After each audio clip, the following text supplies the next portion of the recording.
Hello दोस्तों, स्वागत है आपका मेरे चैनल यूपीएससी मंत्रालय संस्कार पे। आज हम लोग बात करेंगे इंडस वैली सिविलाइजेशन के बारे में। और ऐसा इंडस वैली सिविलाइजेशन के बारे में पढ़ेंगे जिसका ना कभी आपने पढ़ा होगा, ना सुना होगा और ना कभी देखा होगा। और सिर्फ पढ़ेंगे नहीं, उसके एप्लीकेशंस पे भी हम लोग जाएंगे, उससे रिलेटेड क्वेश्चन प्रैक्टिस भी मैं इसी वीडियो में कराऊंगा। तो वीडियो के एंड तक बने रहना है और ये भी हमें एनालाइज करना है कि क्या हम जो भी पढ़ रहे हैं, क्या वो क्वेश्चन आ रहे हैं कि नहीं, क्या हमसे क्वेश्चन सॉल्व हो पा रहे हैं कि नहीं। तो वीडियो के एंड तक बने रहिएगा। बात करते हैं इंडस वैली सिविलाइजेशन की कि क्या इंडस वैली सिविलाइजेशन है, कहाँ से चीजें शुरू होती हैं, कहाँ पे चीजें खत्म होती हैं, इंडस वैली सिविलाइजेशन क्या होता है। ये पूरा डिटेल में डिस्कशन हम लोग इसमें करने वाले हैं। सबसे बड़ी बात है, देखिए इंडस वैली सिविलाइजेशन की अगर मैं बताऊं कि ये कौन से एज की बात हो रही है इंडस वैली सिविलाइजेशन में, सबसे बड़ा सवाल ये होता है।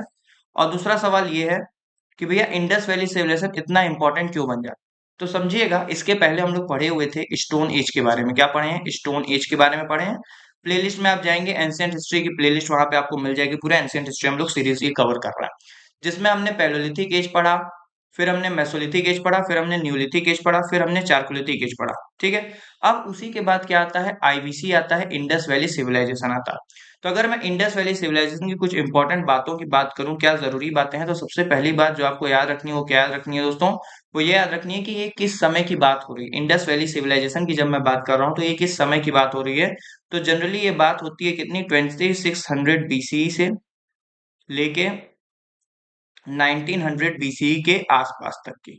तो याद रखना है दोस्तों, ये बात कब कब से कब तक की हो रही है? 2600 बीसीई से लेके 1900 बीसीई तक की बात हो रही है। बीसीई आपको पता है, before Christ era, Christ era के जन्म के पहले की बात हो रही है। तो ये क्या है? ये है इंडस वैली सिविलाइजेशन का एरा, जहां से चीजें की क्या हो रही है, शुरुआत हो रही है। दूसरा क्वेश्चन ये है कि सर इसको इंडस वैली सिविलाइजेशन क्यों बोलते हैं, क्या खास बात है कि इसको इंडस वैली बोलते हैं और सिविलाइजेशन बोलते हैं, इसको सिविलाइजेशन नाम क्यों दिया गया? देखिए, सिविलाइजेशन नाम देने का सिंपल सा लॉजिक ये है, क्योंकि यहाँ पे जो भी चीजें थी वो बड़ी एडवांस थी। चाहे यहाँ का ड्रेनेज पैटर्न हो, चाहे वहाँ की टाउन प्लानिंग हो, चाहे यहाँ का सैनिटेशन हो, हर एक चीज क्या थी, एकदम एडवांस थी। इसीलिए हम लोग इसको बोल रहे हैं सिविलाइजेशन। क्या बोल रहे हैं? सिविलाइजेशन। इनफैक्ट इसको कहा जाता है फर्स्ट अर्बन सिविलाइजेशन। पहला अर्बन सिविलाइजेशन जो है, जो माना जाता है कहाँ पे, इंडिया में, वो कौन सी है? यही है इंडस वैली सिविलाइजेशन। कौन सी? इंडस वैली सिविलाइजेशन है। तीसरा क्वेश्चन ये है कि इंडस वैली सिविलाइजेशन ही हम लोग क्यों नाम देते हैं, क्योंकि ये जो भी सिविलाइजेशन थी, इसका पूरा एरिया जो कवर था वो कहाँ पे था? इंडस रिवर पे था। आपको पता है इंडस के साथ और रिवर भी, इसकी 5 रिवर और जोड़ती हैं, प्लस सरस्वती रिवर है, 6-7 रिवर ये मिलके हैं। तो ये पूरा इंडस रिवर पे ही क्या है, ये पूरा सिविलाइजेशन जो है वो ग्रोथ होता है, इसीलिए इसको बोलते हैं इंडस वैली सिविलाइजेशन। ठीक है। अब हम लोग बात करते हैं कि भैया ये क्या सिविलाइजेशन है, इसकी खास बात क्या है, क्या क्या चीजें हमें याद रखनी है, क्यों जरूरी है इंडस वैली सिविलाइजेशन, पूरा इस वीडियो में हम लोग जो इसको कवर करने वाले हैं। सबसे पहले अगर मैं बात करूं कि ये किस एरिया की बात हो रही है, इंडस सिविलाइजेशन क्यों है, समझ में आ गया कि क्योंकि इसमें हर एक चीज क्या है, एडवांस समझ में रही है। जहां दुनिया के और जितने सिविलाइजेशन है वो दूसरी दूसरी चीजें कर रहे हैं, वहां पे हम लोग जो है वो सिविलाइज हो चुके हैं। और ये कब की बात मैं बता रहा हूँ? ये बात मैं बता रहा हूँ 2600 बीसी से 1900 बीसी, इसको पीक माना जाता है कि इस समय जो इंडस वैली सिविलाइजेशन था वो अपने पीक पे था, वो अपने एकदम मैच्योरिटी लेवल पे इस फेज में पहुंच चुका था। सबसे बड़ी बात आती है कि इंडस वैली सिविलाइजेशन की हम लोग को थोड़े ज्योग्राफिकल फीचर्स के बारे में बात करेंगे, फिर हम लोग इसके डिस्कवरीज के बारे में बात करेंगे, कैसे इसकी डिस्कवरी हुई, क्या हुई। या फिर पहले हम लोग इसकी डिस्कवरी देख लेते हैं कि सर ये आखिर में डिस्कवर कैसे हुआ। तो इसकी डिस्कवरी कुछ ऐसे शुरू होती है कि उस समय 1920s के समय में क्या होता है, लगातार आपको पता है ईस्ट इंडिया कंपनी जो है वो इंडिया पे कब्जा की रहती है। और ईस्ट इंडिया कंपनी में क्या होता है, रेलवे का लगातार जो है वो प्रोडक्शन होता रहता है, मतलब रेलवे ट्रैक जो है वो बिछाए जाते हैं, रेलवे जो है उसको एक्सपेंड किया जाता है।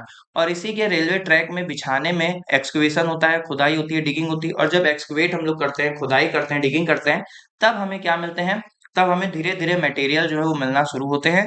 और तब एक समय आपको याद रखना है 1921 में जाके क्या होता है, सबसे पहले एक सिटी की खोज होती है, जिस सिटी का नाम होता है क्या, हड़प्पा। क्या नाम होता है? हड़प्पा जो है उस सिटी का नाम होता है। ठीक है। ये आपको कहाँ मिलती है? पाकिस्तान की सिंध प्रोविंस में हमें देखने को मिलेगी। और इसका क्रेडिट जाता है किसको? इसका क्रेडिट जाता है दयाराम साहनी जी को। किसको जाता है दोस्तों? दयाराम साहनी जी को इसका क्रेडिट जो है वो जाता है, दयाराम सहानी जी को। ठीक है। हड़प्पन की खोज हो गई 1921 में। फिर इसी के बाद और जब एक्सकवेशन होता है और खुदाई की जाती है, तो इसी से समय 1922 में क्या होता है, 1922 में दोस्तों मोहनजोदारो भी डिस्कवर हो जाता है। क्या डिस्कवर हो जाता है? जोदारो भी डिस्कवर हो जाता है। और ये मोहनजोदारो डिस्कवर कौन करते हैं? ये डिस्कवर करते हैं राखलदास बनर्जी। क्या नाम है दोस्तों? राखलदास बनर्जी जो है उसको डिस्कवर कर देते हैं 1922 में। और इस समय जो भी हमारे आर्कोलॉजिकल सर्वे ऑफ इंडिया था, आपको पता है ये पूरा काम एक्सकवेशन का काम कौन करता है? आर्कोलॉजिकल सर्वे ऑफ इंडिया करता है। इस समय के हमारे जो डायरेक्टर जनरल थे, जो डीजी थे आर्कोलॉजिकल सर्वे ऑफ इंडिया के, वो डीजी थे कौन? वो डीजी थे जिनका नाम था जॉन मार्शल। क्या नाम था दोस्तों? जॉन मार्शल जो थे वो हमारे क्या थे? डीजी थे, डायरेक्टर जनरल थे हमारे आर्कियोलॉजिकल सर्वे ऑफ इंडिया के। तब ये कहते हैं कि भैया हम लोग क्या करते हैं, पूरा एक्सकवेट करते हैं। और फाइनली एक्सकवेट करने के बाद, पूरी खुदाई करने के बाद 1924 में ये जाके डिक्लेयर करते हैं कि हमने जो एक नई सिविलाइजेशन की खोज कर ली है, डिस्कवरी कर ली है, जिसका नाम है Indus valley civilization. Indus valley civilization या फिर इसको हड़प्पन सिविलाइजेशन भी बोलते हैं। हड़प्पन सिविलाइजेशन इसलिए बोलते हैं क्योंकि हड़प्पा जो थी वो पहली साइट थी जो इसमें डिस्कवर की गई।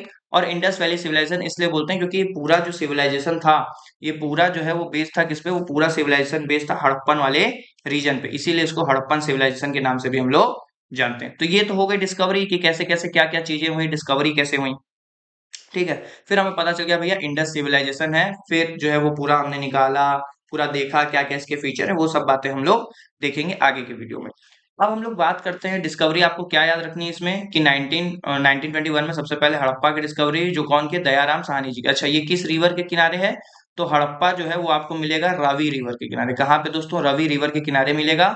और ये भी पाकिस्तान प्रोविंस में ही आपको नजर आएगा, पाकिस्तान में ही नजर आएगा। वहीं मोहनजोदारो की बात करूं तो मोहनजोदारो इसको माउंट्स ऑफ द डेड भी बोलते हैं। क्या बोलते हैं दोस्तों? Mounts of the dead. आगे हम लोग दोस्तों एक ऐसा चीज मैं आप लोगों के लिए लेके आया हूँ जिसमें मैंने देखा, लगातार मैं वीडियो ही देखता रहता हूँ, तो मैं देख रहा था कि बहुत लोगों ने मिस किया। तो वही इसकी खास बात रहेगी कि वो चीजें मैंने इसमें ऐड की है, क्योंकि मैं स्पेशली क्या करूंगा आप लोग के लिए, अलग अलग जितने भी साइट्स हैं हड़प्पा के, जो भी फेमस हैं आईवीसी के, जो भी इंडस वैली सिविलाइजेशन के साइट्स हैं, वो अलग अलग साइट्स में लेके आया हूँ। उनके लोकेशन के साथ साथ कहाँ पे हैं, किस डिस्ट्रिक्ट में, क्या इंपॉर्टेंट उनके फीचर्स है, वो भी इस वीडियो में लेके आया हूँ। वही इसकी खास बात है। अब समझिए मोहनजोदारो की जब बात आ रही है तो इसको माउंट्स ऑफ द डेड भी बोलते हैं। क्या बोलते हैं? माउंट्स ऑफ द डेड के नाम से भी जाना जाता है। और ये हमें देखने को मिली कहाँ पे? इंडस रिवर पे। कहाँ पे दोस्तों? इंडस रिवर में। और ये भी हमें पाकिस्तान में ही नजर आएगी।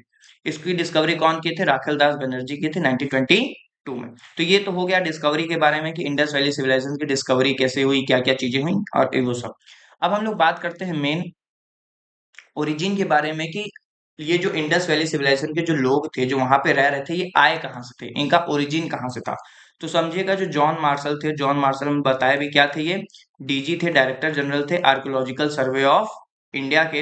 एजर्ट करते हैं कि भैया Indus civilization must have a long antecedent history रही on the soil of India, कि भैया सॉइल ऑफ इंडिया पे बहुत लंबी इनकी हिस्ट्री रही है।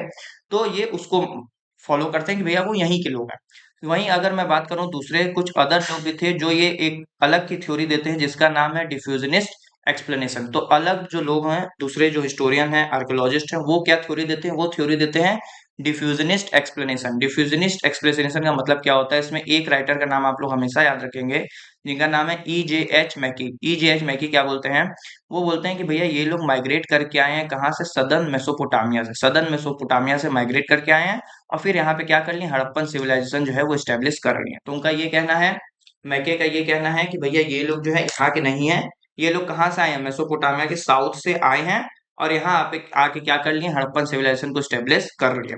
वहीं अगर मॉर्टिमर व्हीलर की बात करूं, ये बहुत अच्छा डिस्कवरी, ये बहुत ही खोज करते हैं इंडस वैली सिविलाइजेशन में, बहुत ढेर सारे इनकी जो है सोर्सेज जो है वो पड़े हुए हैं, आर्टिकल पड़े हुए हैं। तो मॉर्टिमर व्हीलर ये कहते हैं कि भैया ये लोग माइग्रेशन ऑफ आइडियाज था, नॉट पीपल की। भैया आप सही कह रहे हैं, माइग्रेशन तो हुआ, लेकिन ये जो माइग्रेशन था ये एक्चुअली आइडिया का माइग्रेशन था। विचार जो थे वो आए थे, लोग नहीं आए थे। The idea of civilization was in the air of West Asia, के वेस्ट एशिया से ये आइडिया सिविलाइजेशन का जो है वो आया था इंडिया में। ऐसा बोलते हैं कौन? Mortimer wheeler. ठीक है। इसके बाद मैं अगर कुछ आपको बताना चाहूँ, यहाँ पे कुछ ब्लैंक पेज अगर मुझे मिल जाए। यहाँ समझिए कि अब समझिए कि ये इंडस वैली सिविलाइजेशन की डिस्कवरी हमने देख ली, कैसे डिस्कवर हुआ, क्या हुआ। ठीक है, आगे हम लोग फीचर्स के बारे में बात करेंगे। उसके पहले कुछ जियोग्राफिकल जो है वो एक्सटेंट मैं आपको बता दूं कि जियोग्राफिकली अगर हम लोग बात करें कि सर जियोग्राफिकली कहाँ कहाँ पे ये जो है वो स्टेब्लिश थी इंडस वैली सिविलाइजेशन, जिसको हम लोग आईवीसी का नाम दे रहे हैं। तो समझिए, जैसे मान लीजिए अगर ये क्या है, ये इंडिया है, तो ये वाला जितना भी रीजन है दोस्तों, कौन सा दोस्तों, ये अगर मैं दूसरा कलर इस्तेमाल करूं जैसे कि ब्लैक, तो ये वाला जितना भी रीजन आपको समझ में आ रहा है, ठीक है, ये पूरा क्या है, Indus valley civilization, Indus valley civilization है, ठीक है। और इंडस वैली सिविलाइजेशन में दो तीन पॉइंट जो मैं आपको बताना चाहूँ, ये सबसे ईस्टर्न पॉइंट कौन सा है, यहाँ पे सबसे नदर्न पॉइंट कौन सा है, यहाँ पे नीचे थोड़ा और ये नीचे आएगा, यहाँ पे ऐसे, यहाँ पे सदर्न पॉइंट कौन सा है, और यहाँ पे वेस्टर्न पॉइंट कौन सा है। तो अगर बात यहाँ पे हो जाए कि सर सबसे ईस्टर्न पॉइंट इसका कौन सा है, ये बता दीजिए, सबसे ईस्ट में इसके कौन से इंडस वैली सिविलाइजेशन, यहीं पे पूरी जो रिवर है इंडस के साथ में रवि, ब्यास, सतलज, झेलम यहीं पे बहती हुई हमें नजर आती है। तो यहीं पे पूरा जो ये सिविलाइजेशन जो है वो स्टेब्लिश था, पूरा सिविलाइजेशन जो है यहीं पे इसी एरिया में हमें जो है नजर आता है। अगर बात करूं सबसे ईस्ट साइड में सर इसकी कौन सी सिटी है वो बता दीजिए, सबसे ईस्ट में कौन सी साइट है, तो वो है आलमगीरपुर। क्या है दोस्तों, आलमगीरपुर, याद रखेंगे। आलमगीरपुर क्या है, सबसे ईस्ट में हमें नजर आती है इंडस वैली सिविलाइजेशन में। और ये कहाँ है दोस्तों, ये है मेरठ में। ये कहाँ है, मेरठ में। सर मेरठ में कहाँ, यूपी में। कहाँ पे, यूपी में। तो सबसे ईस्टर्न साइड जो है, अगर आ जाए कभी की आईवीसी की सबसे ईस्टर्न साइड कौन सी है, तो आलमगीरपुर है, जो कहाँ पे है, मेरठ में है, यूपी में। इतना याद रखना है। फिर बात आती है सबसे सदर्न साइड के बारे में, कि सर जब ये बता रहे हैं तो सबसे सदर्न साइड वाली भी बता दीजिए कि सबसे साउथ में कौन सी साइट है। तो जब बात आ जाएगी सबसे सदर्न साइड वाली की, कि सबसे साउथ में कौन सी साइट है, तो साउथ में याद रखना है दोस्तों, साउथ में सबसे साइट हमें देखने को मिलेगी दामाबाद। कौन सी देखने को मिलेगी, दामाबाद जो है वो सबसे साउथ में हमें देखने को मिलेगी, दामाबाद। और ये जो दामाबाद है, ये अगर मैं बताऊं तो ये कहाँ पे आपको देखने को मिलेगी, ये देखने को मिलेगी महाराष्ट्र में। कहाँ पे देखने को मिलेगी, महाराष्ट्र में। तो दूसरा बात क्या याद रखना है, कि सबसे सदर्न जो साइट है वो कौन सी है, दामाबाद है, ठीक है, दामाबाद है, ये आप याद रखेंगे। फिर आता है इधर वेस्टर्न वाले में, कि सर सबसे, जब सब बता ही रहे हैं तो वेस्टर्न साइड भी बता दीजिए कि वेस्टर्न साइड पे हमें कौन सी नजर आएगी। तो वेस्टर्न साइड पे हमें नजर आएगी जो साइड है वो है सुक्ता, सुक्ता जेंडोन, सुक्ता जेंडोन इसको बोलते हैं। और ये सुक्ता जेंडोन जो है ये बलूचिस्तान प्रोविंस में नजर आएगी, पाकिस्तान में, बेसिकली अफगानिस्तान पाकिस्तान के आसपास जो है ये साइट हमें नजर आएगी। ठीक है दोस्तों, इसको बोलते हैं सुक्ता जेंडोन। क्या बोलते हैं, सुक्ता जेंडोन। तो एकदम वेस्टर्न साइड में, वेस्ट साइड में कौन सी है, सुक्ता जेंडोन है, ये याद रखना है। साउथ में कौन सी है, दामाबाद है, ये याद रखना है। ईस्ट में कौन सी, आलमगीरपुर है, मेरठ यूपी में, ये याद रखना। फिर आता है नॉर्थ वाले में, कि सर जब इतना सब बता ही रहे हैं तो नॉर्थ में भी बता दीजिए कि नॉर्थ में भी कौन सी साइट हमें देखने को मिलेगी। तो दोस्तों नॉर्थ में जो हमें देखने को मिलेगी, एक बार मैं कलर दूसरा चेंज करूँ, हाँ ये, कि नॉर्थ में जो हमें देखने को मिलेगी वो है, नॉर्थ में जो साइट हमें देखने को मिलेगी उसको बोलते हैं मांडा। क्या बोलते हैं दोस्तों, मांडा बोलते हैं। और ये हमें देखने को मिलेगी कहाँ, जम्मू एंड कश्मीर में, जम्मू एंड कश्मीर में। तो क्या इतनी बातें क्लियर है दोस्तों, यहाँ तक सब क्लियर है कि ज्योग्राफिकल एक्सटेंट की जब हम लोग बात करेंगे, तो यहाँ से पूरा जो है ये एरिया फैला हुआ था आईवीसी का, इंडस वैली सिविलाइजेशन का, ये इंडस रिवर के चारों तरफ पूरा। और सबसे ईस्टर्न साइड में आलमगीरपुर था, मेरठ यूपी में। सदर्न में चले जाओगे तो दामाबाद आ जाएगा महाराष्ट्र वाले रीजन में। वेस्ट में चले जाएंगे तो सुक्ता जिंडोन आ जाएगा। और नॉर्थ में जाएंगे तो मंडा आ जाएगा, जम्मू एंड कश्मीर में। अच्छा, और इम्पोर्टेंट बात, कि अगर मैं ये पूछूं कि सर इस सब साइट में सबसे बड़ी साइट, सबसे लार्जेस्ट साइट हमें कौन सी देखने को मिलती है, तो सबसे बड़ी साइट जो है, सबसे लार्जेस्ट साइट देखने को मिलती है वो है राखीगढ़ी। वो क्या है, राखीगढ़ी जो है वो सबसे बड़ी साइट हमें देखने को मिलती है, जो कि कहाँ पे है, हरियाणा पे। कहाँ पे है, हरियाणा में। आगे हम लोग दोस्तों एक एक फीचर्स के बारे में बात करेंगे, एक एक साइट्स के, क्यों साइट इंपॉर्टेंट है, क्या चीजें, उस सब जो है वो हम लोग डिटेल में डिस्कशन करेंगे। अभी हम लोग डिस्कवरी पढ़ लिए, कि भैया डिस्कवर कैसे हुआ, कैसे डिस्कवर हुआ, कौन कौन डिस्कवर किया, मेन किसकी रिस्पॉन्सिबिलिटी थी, कैसे डिस्कवर वो देख लिए। दूसरा हमने ज्योग्राफिकल एरियाज का समझ लिया, आईवीसी का कहाँ तक ये फैला हुआ था, ये हमने इसके रेंज समझ लिए। तीसरा हमने इसके ओरिजिन देख लिए, कि कुछ राइटर्स का कहना है भैया कि ये मेसोपोटामिया से आ गया, कुछ का कहना है वेस्ट एशिया से आइडियाज आ गया, कुछ का कहना है यहीं के लोग थे। ठीक है, तो ये सब हमने थ्योरी देख ली। कुछ लोगों का कहना है जो द्रविडियन लोग थे साउथ के वही लोग हैं। तो अलग अलग हमने ये तीन थ्योरी जो है, तीन टॉपिक जो है वो हम अपने कवर कर चुके हैं। अब हम लोग आते हैं अपने मेन टॉपिक की तरफ। आईवीसी का सबसे मेन टॉपिक क्या है दोस्तों, वो है इसके फीचर्स। कि आईवीसी, सोचिए अगर कोई सिविलाइजेशन इतनी फेमस है, तो जाहिर सी बात है उसमें कुछ क्या होंगे, फीचर्स होंगे जो उसको बहुत ही खास बनाते होंगे, जो क्या होंगे, उसको बहुत ही खास बनाते होंगे। तो सबसे पहला इनका जो फीचर है जो इनको खास बनाता है वो है दोस्तों टाउन प्लानिंग। वो क्या है, टाउन प्लानिंग। टाउन प्लानिंग का मतलब क्या है दोस्तों, जैसे आज आप देखेंगे कि हमारे यहाँ कोई भी टाउन प्लानिंग नहीं है। हमारे यहाँ क्या हो रहा है, पहले घर बनते जा रहे हैं, बनते जा रहे हैं, बनते जा रहे हैं, फिर हम रास्ता निकाल रहे हैं, फिर हम क्या कर रहे हैं, रास्ता, मतलब हमारे यहाँ कोई भी टाउन प्लानिंग हमें देखने को नहीं मिलता है। लेकिन अगर वहीं मैं बात करूं आईवीसी में, तो इस इमेज में आप देख सकते हैं कि यहाँ पे प्रॉपर जो है वो फोर्टिफाइड किया गया है, पूरा शहर जो है वो बसाया गया है ऐसे। ठीक है, और इसको जो है ये ऊपर वाला फेज जो है इसको बोलते हैं क्या, इसको बोलते हैं सिटाडेल। क्या बोलते हैं? सिटाडेल। तो टाउन प्लानिंग बहुत ही बेहतरीन हमें नजर आएगा, जिसमें हमें क्या नजर आएंगे, दो मॉन्यूमेंट्स नजर आएंगे। एक तरफ जो वेस्टर्न साइड में है वो हमें नजर आएगा, उसको बोलेंगे क्या, सिटाडेल। क्या बोलेंगे दोस्तों? सिटाडेल बोलेंगे। और वहीं ईस्ट साइड में जो हमें नजर आएगा उसको बोलेंगे लोअर टाउन। क्या बोलेंगे? लोअर टाउन बोलेंगे। तो सबसे खास फीचर क्या है दोस्तों आईवीसी की, कि इसकी टाउन प्लानिंग बहुत ही बेहतरीन थी। टाउन प्लानिंग का मतलब क्या है कि ये पूरा शहर जो है एक बहुत ही अच्छे तरीके से, बहुत ही सोच समझ के बसाया गया शहर था। कि एक तरफ अब सिटाडेल है तो भैया सिटाडेल में ये माना जा सकता है कि जितने भी हाई क्लास के लोग हैं वो कहाँ रहेंगे, सिटाडेल में रहेंगे। जैसे कि आपको आगे अभी मैं बताऊंगा कि आप ग्रेट बाथ देखेंगे, वो ग्रेट बाथ भी कहाँ मिलेगा, इसी सिटाडेल वाले रेंज में मिलेगा। ठीक है। फिर आप ग्रेट ग्रेनरीज देखेंगे वो भी यहीं मिलेगा, मतलब और ये थोड़ा ऊपर भी एलिवेटेड भी, मतलब हम लोग ये कह सकते हैं कि ये जो सिटाडेल वाला एरिया है, यहाँ पे हाई क्लास के जो लोग हैं वो रहा करते थे, हाई क्लास के लोग रहा करते थे, इसीलिए इसको क्या किया गया, थोड़ा ऊपर बनाया गया। और जो बड़ी बड़ी चीजें हैं वो आपको यहीं सिटाडेल में देखने को मिलेंगे। और ये क्या है, ये पूरा क्या है, लोअर टाउन है। क्या है दोस्तों? लोअर टाउन है। अच्छा सर, चलिए आपने बता दिया सिटाडेल हो गया, लोअर टाउन हो गया, टाउन प्लानिंग आपने बता दिया बहुत अच्छे से। और भी कोई फीचर बताइए दोस्तों। टाउन प्लानिंग के साथ साथ दूसरी इसकी खास बात क्या है कि इसके जो भी स्ट्रिक्ट आपको नजर आएंगे, जो भी रास्ते नजर आएंगे वो राइट एंगल पे कटे हुए हैं। क्या है? राइट एंगल पे रास्ते जो है वो कटे हुए नजर आएंगे। राइट एंगल पे क्रॉसिंग जो है उसमें रहेगी, रास्ते जो है वो बने रहेंगे, जिनको हम लोग ग्रिड सिस्टम के भी नाम से जानते हैं। क्या नाम है? Grid system. ग्रिड सिस्टम का मतलब क्या है दोस्तों, कि एक रास्ता ये है, एक रास्ता ये है, एक रास्ता ये है, एक रास्ता ये है, ऐसे। मतलब ऐसे नहीं कि रैंडम कुछ भी बना दिए, ये पूरा ऐसे जो है उनका सिस्टम ये फॉलो होता था, इसी को बोलते हैं ग्रिड सिस्टम।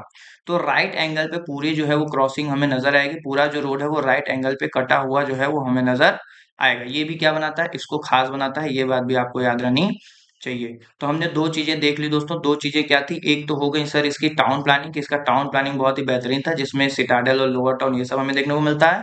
दोस्तों दूसरा हमें क्या देखने को मिला, दूसरा हमें देखने को मिला, एक बार कलर चेंज कर लूं, हाँ। तो एक तरफ मुझे सर टाउन प्लानिंग देखने को मिल गया, जो बहुत ही बेहतरीन क्या है, टाउन प्लानिंग है। यही टाउन प्लानिंग के साथ साथ अगर मैं दूसरी बात करूं तो दूसरा सर इंपॉर्टेंट मुझे यहाँ पे ग्रिड सिस्टम जो है वो डेवलप होता हुआ नजर आ गया, जहां पे हर जो रास्ता है वो क्या है, राइट एंगल पे कटा हुआ है, राइट एंगल पे कटा हुआ हमें नजर आता है। सबसे बड़ी बात दोस्तों सिर्फ यही नहीं है, इसके अलावा अगर बात बताऊं, सबसे इंपॉर्टेंट बात कि इस समय जो ये लोग घर जो बनाए हैं, जो घर बनाए हुए हैं, वो कोई कच्चा मकान नहीं है, वो पका बताया बढ़िया पक्का मकान, जैसे आज जो हम अपने घर में रहते हैं वैसा मकान हमें यहाँ पे देखने को मिलेगा। मतलब कि इनके जो भी मकान बने रहेंगे वो किससे बने हैं, बर्न ब्रिक से बने हैं, बर्न ब्रिक्स से बने हुए इनके मकान हैं। मतलब जो भी इनके मकान हैं, जो हाउसेज हैं, जो कमरे हैं, वो किससे बने हुए हैं, बर्न ब्रिक से बने हुए। ये भी क्या बनाता है, आईवीसी को खास बनाता है, आईवीसी के फीचर्स को ये खास बना देता है कि इनके इन्होंने क्या किया, बर्न ब्रिक्स का इस्तेमाल किया। चौथी बात अगर मैं बताऊं, बर्न ब्रिक्स हो गया, ग्रिड सिस्टम हो गया, टाउन प्लानिंग हो गया। अच्छा, इन्होंने सैनिटेशन का भी बहुत अच्छा ध्यान रखा है। सैनिटेशन का बहुत अच्छा ध्यान देने का मतलब क्या है दोस्तों, कि भैया इनका जो भी ड्रेनेज पैटर्न था, ड्रेनेज पैटर्न के लिए भी बड़ा फेमस है। तो एक और लिख लीजिए, ड्रेनेज पैटर्न। और ड्रेनेज पैटर्न क्या है दोस्तों, जैसे मान लीजिए मेरा ये घर क्या है, मेरा ये घर है। ठीक है, घर के पास, घर के बगल से यहाँ से क्या करेगी, जहां वॉशरूम है वहां से एक ड्रेन निकलेगी। ठीक है, वहां से एक क्या निकलेगी, ड्रेन निकलेगी। और ये ड्रेन मान लीजिए कोई दूसरा घर है उसको कनेक्ट करेगी, फिर कोई तीसरा घर है उसको कनेक्ट करेगी। फिर ये पूरा ड्रेन हर घर को कनेक्ट करते हुए, मान लीजिए ये रोड है, क्या है, मेन रोड है, तो मेन रोड से सीधा ये जो है ड्रेनेज पैटर्न जो है वो निकल जाएगी। मतलब बहुत ही प्रॉपर तरीके से इनका ड्रेनेज पैटर्न हमें नजर आता है। और पूरा ड्रेनेज पैटर्न भी क्या है, राइट एंगल पे कटा हुआ है, रोड के साथ साथ पैरेलल ही पूरा जो है वो ड्रेनेज पैटर्न इनका चलता रहता है। तो बहुत ही बढ़िया। आज देखते हैं आप कि ड्रेनेज की इतनी समस्या हो जाती है, पॉपुलेशन अगर बढ़ जाए, आपके कॉलोनी में लोग बढ़ जाए, रहने वाले लोग बढ़ जाए, तो ड्रेनेज की प्रॉब्लम हो जाती है। उस समय सोचिए, जब मैं बात कर रहा हूँ 2600 बीसी की, मतलब आज 2600 बीसी है, 2600 बीसी पहले जाइए जीरो आएगा, फिर 2600 बीसी, मतलब 5000 साल पहले की मैं बात कर रहा हूँ। और 5000 साल पहले सोचिए इनका ड्रेनेज पैटर्न इतना बढ़िया था कि राइट एंगल पे प्रॉपर हर रोड को, हर गली को, हर हाउसेस को कनेक्ट करते हुए क्या होता था, बहता था। और सिर्फ इतना ही नहीं दोस्तों, इनको सैनिटेशन का भी बहुत अच्छा नॉलेज था, बीमारी का भी बहुत अच्छा नॉलेज था। इसीलिए जो भी इनके ड्रेनेज थे, जो भी इनके नाली थे, वो पूरी तरीके से पत्थर से कवर थे। क्या थे दोस्तों, पत्थर से कवर किए गए थे। तो ऐसा नहीं है कि ओपन छोड़ दिए हैं ड्रेनेज की, पॉल्यूशन हो रहा है या फिर बोल सकते हैं बीमारी फैल रही है, मलेरिया और डेंगू, ऐसा नहीं है। क्या कि उसको पूरा प्रॉपर तरीके से कवर भी किया गया था। इसी को बोलने हैं सैनिटेशन। तो सैनिटेशन भी बहुत बढ़िया हमें नजर आता है। छठवीं अगर मैं बात करूं दोस्तों, छठवें इसके फीचर्स की जो इसको खास बनाता है वो है सैनिटेशन हो गया, ड्रेनेज पैटर्न हो गया, बर्न ब्रिक्स हो गया, ग्रिड सिस्टम हो गया, प्लानिंग हो गया। अच्छा, ब्रिक्स का आपको याद रखना है, ब्रिक्स जो है वो स्टैंडर्ड साइज की फॉलो की जाती थी। लगभग हर जगह जो भी ब्रिक्स बनाए जाते थे रैंडम नहीं होते थे, वो स्टैंडर्ड साइज में होते थे, 4:2:1 के फॉर्म में। तो स्टैंडर्ड साइज जो है ब्रिक्स का वो फॉलो किया जाता है। साथ में हमें यहाँ पे क्या देखने को मिला, ग्रेट बाथ देखने को मिला है। ठीक है दोस्तों, ग्रेट बाथ के साथ साथ हमें ग्रेट ग्रीनरीज देखने को मिली है। तो ये सब भी चीजें हमें देखने को मिली हैं जो इसको क्या बनाता है, खास बनाता है। तो इंडस वैली सिविलाइजेशन की बहुत ढेर सारी जो है वो खास बातें हमें नजर आएगी। साथ में दोस्तों सिर्फ इतना ही नहीं, हमारा यहाँ पे ट्रेड भी हमें नजर आता है कि इनका क्या था, इंटरनेशनल जो है वो ट्रेड भी चल रहा था, ट्रेड एंड कॉमर्स का भी डेवलपमेंट हो रहा था। और सबसे मजे की बात दोस्तों, और अगर मैं बताऊं इसका, इसीलिए बोल रहा हूँ ना, जितनी तारीफ करूं इंडस वैली सिविलाइजेशन की उतनी कम है। कम से कम मैं 20 पॉइंट जुड़ा सकता हूँ आपको कि इंडस वैली सिविलाइजेशन खास क्यों है। क्योंकि इन्होंने प्रॉपर प्राइवेसी का भी ध्यान रखा। आज जो प्राइवेसी की हम लोग बात करते हैं वो प्राइवेसी वो लोग उस समय ही समझते थे। इसको समझने के लिए मुझे जो है वो थोड़ा सा खाली पेज की जरूरत पड़ेगी यहाँ पे दोस्तों। जैसे कि अगर आप देखेंगे, देखिए समझिएगा, जैसे मान लीजिए ये क्या है, घर। ठीक है, ये घर है। ठीक है, और ये है रास्ता, ये गया है रास्ता, ये रास्ते पे घर है। ठीक है, अगर मान लीजिए ये मेरे घर का क्या है, गेट है। अगर कोई भी व्यक्ति यहाँ से आता जाता है, आएगा जाएगा, तो अगर मेरा ये गेट है तो अंदर इसके घर के अंदर क्या हो रहा है सबको पता चल जाएगा। आते जाते लोग देख लेंगे भैया क्या चीजें चल रही हैं, क्या हो रहा है। तो इसके लिए प्राइवेसी उन्होंने क्या मेंटेन किया कि इन्होंने कभी भी अपने जो भी घर होता था, घर का मेन वॉल जो मेन गेट का रास्ता था वो कभी भी रोड के साइड नहीं खुला। मान लीजिए ये रोड है, क्या है, ये रोड है। ठीक है, ये रास्ता जा रहा है, ये जा रहा है रास्ता। ठीक है, और इन्होंने क्या किया, इन्होंने एक यहाँ से गलियारा बनाया, फिर यहाँ से गलियारा बनाया। ठीक है, यहाँ से एक रास्ता बनाया, फिर यहाँ से एक रास्ता बनाया, यहाँ से एक रास्ता बनाया, और फिर यहाँ पे क्या किया, अपना मेन गेट जो है वो लगाया। और फिर यहाँ पे पूरा जो है इनका घर था। अब समझिए अब क्या होगा दोस्तों, कि अब जब भी कोई गली से यहाँ से आएगा जाएगा रोड से, तो क्या उसको सामने घर के अंदर क्या हो रहा है कुछ दिखाई देगा? उसको कुछ दिखाई नहीं देगा। क्योंकि घर का मेन डोर जो है वो कहाँ पे है, यहाँ पे है, न कि यहाँ पे। तो घर कहाँ पे, यहाँ पे। तो इसीलिए वो प्राइवेसी का भी ध्यान देते थे। तो डायरेक्टली क्या होता था, कोई भी घर के जो गेट होते थे वो कभी भी डायरेक्टली जो है, कभी भी डायरेक्टली जो है वो ओपन नहीं हुआ करते थे रोड पे। ये बात आपको पता होनी चाहिए कि कोई भी रोड जो है वो डायरेक्टली जो है वो रोड पे ओपन नहीं हुआ करते थे। ठीक है दोस्तों, ये भी क्या बनाता है, इनको खास बनाता है कि इन्होंने प्राइवेसी का भी अच्छा खासा जो है वो ध्यान रखा। अच्छा, सिर्फ प्राइवेसी का इसी से हमें नहीं पता चलता दोस्तों। एक और चीज हमें क्या पता चलती है कि इनके घर में हमें खिड़की नहीं देखने को मिलती है। मतलब विंडोज जो होते हैं, जो खिड़की होती है वो देखने को नहीं मिलती है। क्योंकि भैया इनका घर है, प्राइवेसी मेंटेन करना है, तो विंडो हमें देखने को नहीं मिलती है। विंडो नहीं है तो भैया बहुत ज्यादा क्या हो जाएगा, सांस लेने में प्रॉब्लम होगी। तो ऐसा नहीं है कि इनके पास कोई और दूसरा सिस्टम नहीं था। वेंटिलेशन सिस्टम जैसे आज हम लोग देखते हैं अपने घर के ऊपर, गेट के ऊपर जो है, अगर ये गेट है तो ऊपर एक छज्जा टाइप का रहता है, इतना ओपन एरिया रहता है। तो उस समय इनके पास भी क्या था, ऐसा ओपन एरिया रहा करता था। तो ये आपको याद रखना है कि भैया ये प्राइवेसी का भी ध्यान दिया करते थे। यहाँ पे मैं कितने चीजें बता चुका हूँ, लगभग 7 चीजें जो है हम लोग डिस्कस कर चुके हैं। जो आईबीसी को क्या बनाता है, खास बनाता है। तो हमने ट्रेड की बात की दोस्तों, ट्रेड इनका होता था दूसरे दूसरे सिविलाइजेशन के साथ, मेसोपोटामिया इजिप्ट के साथ ट्रेड होता था, उसके एविडेंस भी हमें देखने को मिले हैं। तो ट्रेड के लिए भी अच्छा था। एग्रीकल्चर हो गया, टाउन प्लानिंग हो गया, सैनिटेशन हो गया, ग्रेड। अच्छा दोस्तों, ये ब्रॉन्ज का बहुत ज्यादा यूज करते हैं, तो ब्रॉन्ज जो है उसका यूज भी हमें देखने को मिला है। और उसी ब्रॉन्ज से एक टेक्निक इन्होंने की, ब्रॉन्ज, इसीलिए दोस्तों इसको ब्रॉन्ज एज के नाम से भी जाना जाता है, क्योंकि ब्रॉन्ज का बहुत ज्यादा जो है इसमें यूज किया गया। और इसी ब्रॉन्ज से ही हमने क्या बनाया, एक जो है वो मूर्ति बनाई, एक स्टेचू बनाई, जिसको हम लोग बोलते हैं डांसिंग गर्ल। क्या बनाते हैं दोस्तों, डांसिंग गर्ल जो है वो हम लोग बोलते हैं। आगे अगर मैं आपको डांसिंग गर्ल की इमेज दिखाऊं, तो इमेज समझ लीजिए कैसे है, कि ये है डांसिंग गर्ल। ठीक है, और इनका जो है ये बॉडी है। ठीक है, एक हैंड जो है इनका इनके कमर पे है, और दूसरा हैंड जो है ये इनका कहाँ पे है, इनके पैर पे। कहाँ पे, इनके पैर पे है। और यहाँ पे चूड़ी जो है वो ढेर सारी वो पहनी हुई है। ठीक है, अगर मैं बात करूँ, आपको इमेज दिखा दूं यार, 2 मिनट रुकिए, इमेज होगा, ऐसा हो नहीं सकता कि इमेज ना हो। डांसिंग गर्ल का इमेज होना चाहिए, होना चाहिए, होना चाहिए, होना चाहिए। मिल जा, मिल जा, मिल जा, मिल जा, मिल जा, डांसिंग गर्ल, डांसिंग गर्ल। हम्म, डांसिंग गर्ल का इमेज नहीं है, ऐसे कैसे हो गया?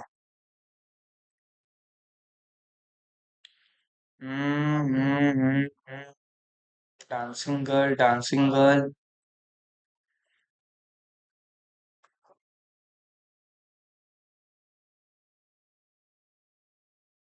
यहाँ पे आप देख सकते हैं दोस्तों, कुछ ऐसे ही टाइप की डांसिंग गर्ल थी, लेकिन इसमें ये इमेज जो है वो गलत है, वो सही नहीं है। गलत इसमें क्या है कि एक हाथ तो इनका हाथ पे यहाँ पे है, कमर पे, थाई पे, वो ठीक है, लेकिन दूसरा हाथ जो है वो किस पे है, वो पैर पे। किस पे है वो? पैर पे है। और ये डांसिंग गर्ल की खास बात मैं बताऊं आपको क्या है, कि अभी इसकी खास बात आपको बताऊंगा तो आप जो है शौक में चले जाएंगे। कि आज आप देखे होंगे कि एक टेक्निक चलती है जिसको बोलते हैं लॉस्ट वैक्स टेक्निक। सर ये लॉस्ट वैक्स टेक्निक क्या है, ये भी समझा दीजिए थोड़ा, तो समझिएगा लॉस्ट वैक्स टेक्निक क्या होती है। जैसे देखे होंगे कि कपल्स होते हैं, आपस में क्या करते हैं, दोनों लोग हाथ लेते हैं और मोमबत्ती के अंदर हाथ डालते हैं, फिर उसको निकालते हैं, फिर दूसरे ढांचे के अंदर उसको डालते हैं, एक कवर होता है उसके अंदर डालते हैं, और फिर उसके अंदर मेटल डाल के उसको जो है मोमबत्ती जो भी मोम रहता है उसको हटा दिया जाता है। इसको बोलते हैं लॉस्ट वैक्स टेक्निक। और उन्हीं लॉस्ट वैक्स टेक्निक से दोस्तों ये डांसिंग गर्ल की जो है वो इमेज बनाई गई, और ये किसकी है, किस मेटल से बनाया गया है, ब्रॉन्ज से। तो ब्रॉन्ज से बनाई गई डांसिंग गर्ल की वो है मूर्ति है। और कौन सी टेक्निक है, तो लॉस्ट वैक्स टेक्निक से इसको बनाया गया है। और ये हमें कहाँ पे मिलती है, ये हमें मिलती है मोहन जोदारो में। ठीक है दोस्तों, तो ये कुछ इंपॉर्टेंट चीजें हैं जो आपको याद होनी चाहिए। अब हम लोग बात करते हैं कि क्या क्या फीचर हैं, क्या क्या जरूरी फीचर्स, तो हम लोग देखिए अब देखते हैं कि क्या क्या नोट्स में लिखा हुआ है। ये गॉडेस की भी लोग किया करते थे। देखिए हमें कोई वहां पे टेम्पल जो है वो देखने को नहीं मिलता है, ठीक है, लेकिन कुछ मूर्तियां हमें देखने को मिलती हैं। तो हम लोग उनको मदर गॉडेस का नाम देते हैं, और हम मानते हैं कि भैया ये क्या करते थे, नेचर की वर्शिप किया करते थे। नेचर वर्शिपर ये रहा करते होंगे, नेचर की पूजा ये किया करते होंगे, इसीलिए हमने इनको नाम दिया है मदर गॉडेस का भी नाम हम लोग देते हैं। ठीक है, फर्टिलिटी से भी इनको कनेक्ट किया जाता है, ये सब। इसके अलावा अच्छा सबसे बड़ी बात ये है सर, कि ये जो आईबीसी है इसके सोर्सेस क्या हैं, तो इसको प्रोटो हिस्ट्री बोला जाता है दोस्तों। क्या बोला जाता है? प्रोटो हिस्ट्री बोला जाता है। क्योंकि देखिए हिस्ट्री वर्ड का मतलब क्या होता है, जहां पे हमारे पास रिटर्न एविडेंस भी हो, जिसको हम लोग लिटरली सोर्सेज बोलते हैं, और साथ में हमारे पास आर्कियोलॉजिकल सोर्स भी हो। जब दोनों सोर्सेज होते हैं तब उसको हिस्ट्री बोलते हैं। ठीक है, प्रोटो हिस्ट्री इसलिए बोल रहे हैं क्योंकि नो डाउट हमारे पास आईवीसी में हमारे पास लिटरली सोर्सेज, लिटरली जो है वो चीजें हैं, रिटर्न जो है वो चीजें मिलती हैं, लेकिन अभी तक वो क्या है दोस्तों, अनडेसिफर्ड है। अनडेसिफर्ड का मतलब क्या होता है दोस्तों, कि अभी तक भी हम उसको डेसिफर्ड नहीं कर पाए, समझ नहीं पाए। तो हमें ये पता है कि भैया कुछ जो है वो लिखा हुआ है, लेकिन अभी तक वो क्या लिखा हुआ है उसको हम लोग डेसिफर्ड नहीं कर पाए, उसको हम समझ नहीं पाए कि वो लिखी क्या चीज हुई है। तो इसीलिए हमारा जो भी हमने ये हिस्ट्री बनाई है इनकी, आईवीसी की, इंडस वैली सिविलाइजेशन की, वो पूरी जो है वो किस पे बेस्ड है, वो बेस्ड है किस पे, वो पूरी जो है हमारी हिस्ट्री वो बेस्ड है आर्कियोलॉजिकल सोर्सेज पे। आर्कियोलॉजिकल सोर्सेज पे पूरी की पूरी हिस्ट्री जो है वो हमारी बेस्ड है।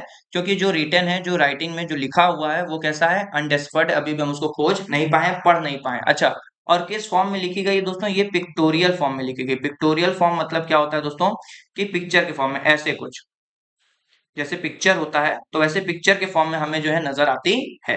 तो इसीलिए हम लोग इनको क्या बोलते हैं, प्रोटो हिस्ट्री बोलते हैं। आईबीसी को अगर कहीं पूछ ले कि भैया क्या बोलते हैं, तो प्रोटो हिस्ट्री बोलते हैं। प्रोटो हिस्ट्री बोलने का सिंपल सा रीजन क्या है, कि सर लिटरली सोर्स है, लेकिन लिटरली सोर्स क्या है, अभी भी अनडेसिफर्ड है, अभी भी हम उसको समझ नहीं पा रहे, और हमारा पूरा हिस्ट्री जो आईबीसी का बना हुआ आर्कियोलॉजिकल बेसिस पे बना हुआ है। अब बात आती है एक और फीचर्स के बारे में, सील्स के बारे में बात आती है दोस्तों। इसमें सील जो है वो भी बहुत इंपॉर्टेंट यूज है। सबसे बड़ी बात कि किस मटेरियल से यूज किया गया है, तो स्टेट टाइट जो मटेरियल होता है, सॉफ्ट स्टोन होता है दोस्तों। क्या होता है, ये सॉफ्ट स्टोन होता है।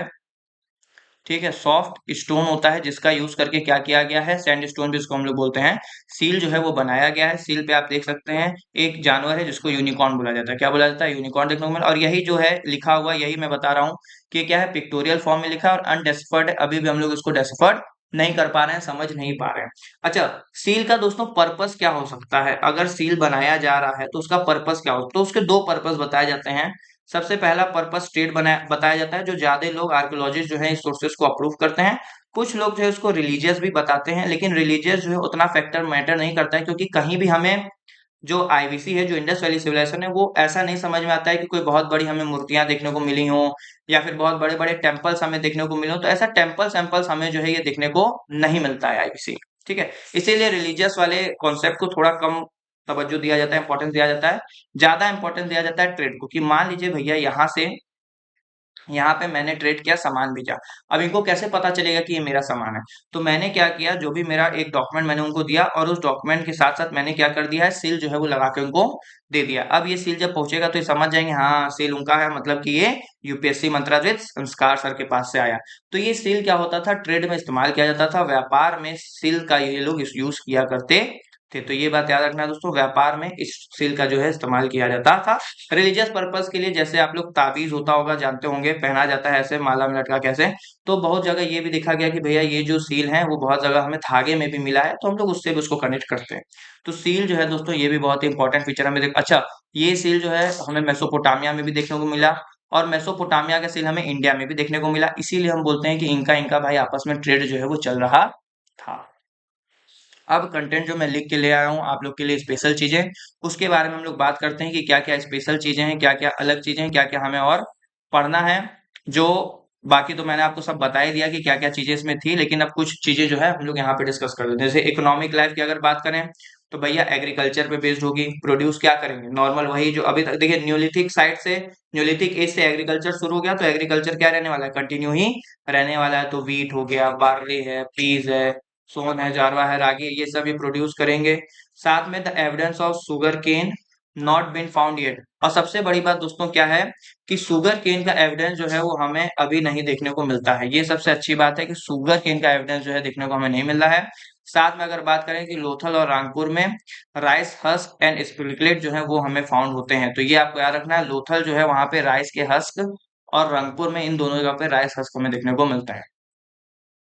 अच्छा, इंडस पीपल जो थे दोस्तों, इनकी खास बात ये भी है कि ये लोग क्या करते हैं, कॉटन को प्रोड्यूस भी करना शुरू करते हैं, और कॉटन का इस्तेमाल भी करना शुरू कर देते हैं। और कॉटन के इस्तेमाल के साथ साथ दोस्तों ये कॉटन से कपड़ा भी बनाते हैं।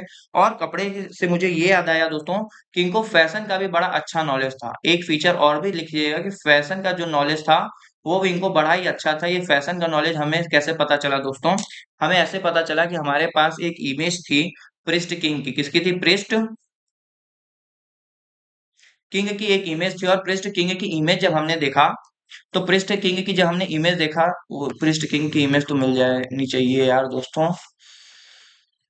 पृष्ठ किंग, हाँ ये देखिए, पृष्ठ किंग की जो इमेज हमें नजर आई, जो ऐसे मूर्ति जो हमें मिली है पृष्ठ किंग की, तो ये जो सॉल नजर आ रहा है ये बता रहा है कि भैया इनको फैशन का अच्छा खासा नॉलेज था। साथ में आप बीएड देख सकते हैं, बीएड क्या है, पूरी बीएड पूरी सेट हो चुकी है, मतलब कि अच्छा खासा ये फैशन की भी नॉलेज रखा करते थे। तो ऑर्नामेंट्स भी बहुत ढेर सारे हमने ऑर्नामेंट्स भी देखने को मिले हैं।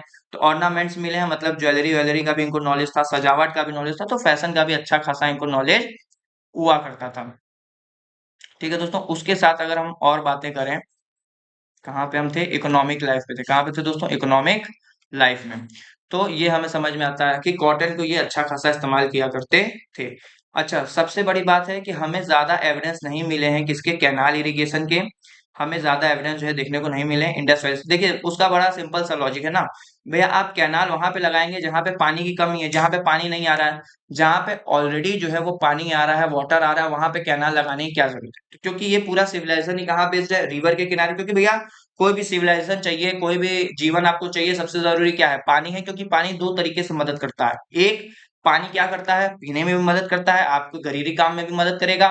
साथ में पानी से आप एग्रीकल्चर भी कर सकते हैं। और भैया जब यहाँ पे ऑलरेडी इतने रिवर हैं, 6-7 रिवर हैं, तो हमें कैनाल इरिगेशन करने की जरूरत क्यों पड़ेगी, तो इसीलिए एविडेंस हमें नहीं मिलता है। ठीक है, साथ में एनिमल हस्बेंड्री की बात करें तो भैया पशुपालन चल ही रहा था, तो पशुपालन मेसोलिथिक एज से शुरू होता है, तो ये कंटिन्यू रहेगा।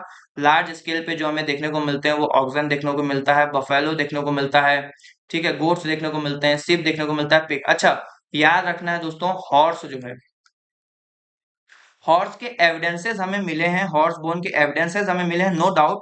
लेकिन यूपीएससी जो है वो इसको नहीं मानता है कि ये लोग हॉर्स को नहीं जानते, तो यूपीएससी मान के चलता है कि इन लोग को हॉर्स के बारे में कोई नॉलेज नहीं। हॉर्स के एविडेंस हमें मिले हैं, नो डाउट। लेकिन यूपीएससी क्या मानता है, यूपीएससी के एक पेपर में पूछा गया तो यूपीएससी ने ये माना कि हम लोग मान के नहीं चलते हैं कि इनको हॉर्स के बारे में नॉलेज था, तो वो मानते हैं कि इनको नॉलेज नहीं था। साथ में डॉग और कैट की बात करूं तो वो डोमेस्टिकेटेड किए जाते थे।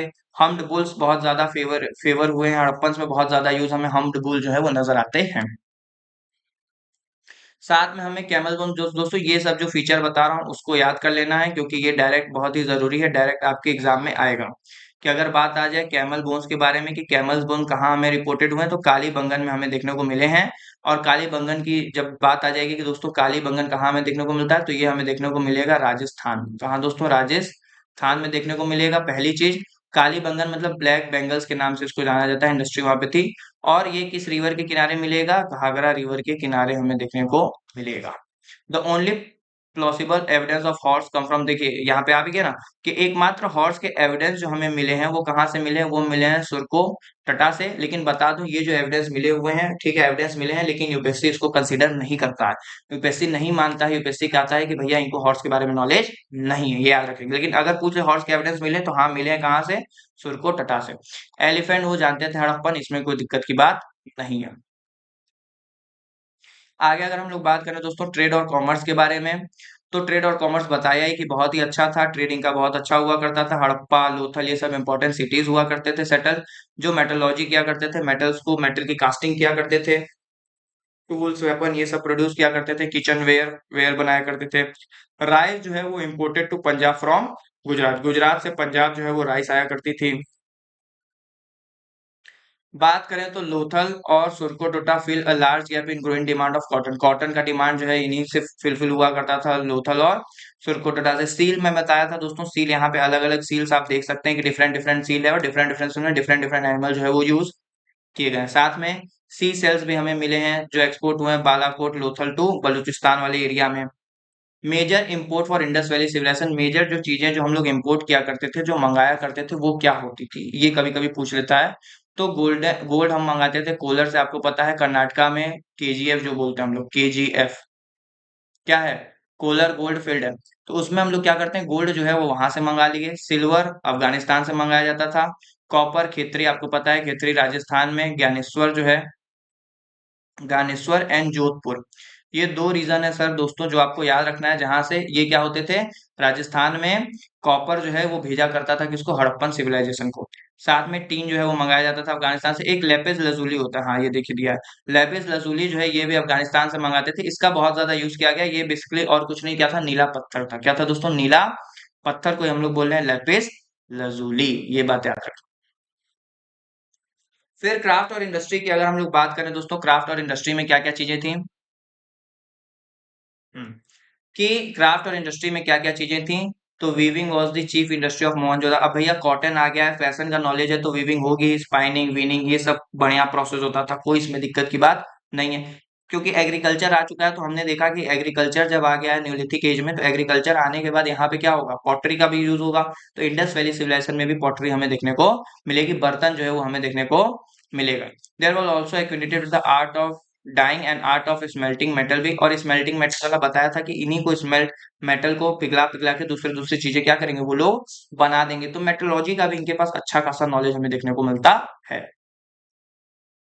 साथ में बताया भी था ब्रॉन्ज जो है दोस्तों ये बहुत ज्यादा यूज किया जाएगा। अच्छा अगर पूछ ले भैया आयरन के बारे में जानते थे, तो दोस्तों आयरन के बारे में उतना यूज हमें देखने को नहीं मिला है। आयरन जो है वो इसके बाद आता है, और उसी के बाद क्या हो जाते हैं? महाजनपद के एरा शुरू हो जाते हैं। तो इस समय आयरन जो है हमें देखने को नहीं मिलता है, याद रखना है। ब्रॉन्ज जो है वो बहुत ज्यादा यूज होता हुआ हमें नजर आ रहा है, इसकी इसीलिए इसको ब्रॉन्ज एज के नाम से भी जाना जाता है, जिसमें इमेज है, यूटेंसिल है, टूल्स है, वेपन है, ये सब ब्रॉन्ज से ही बनाए जाएंगे।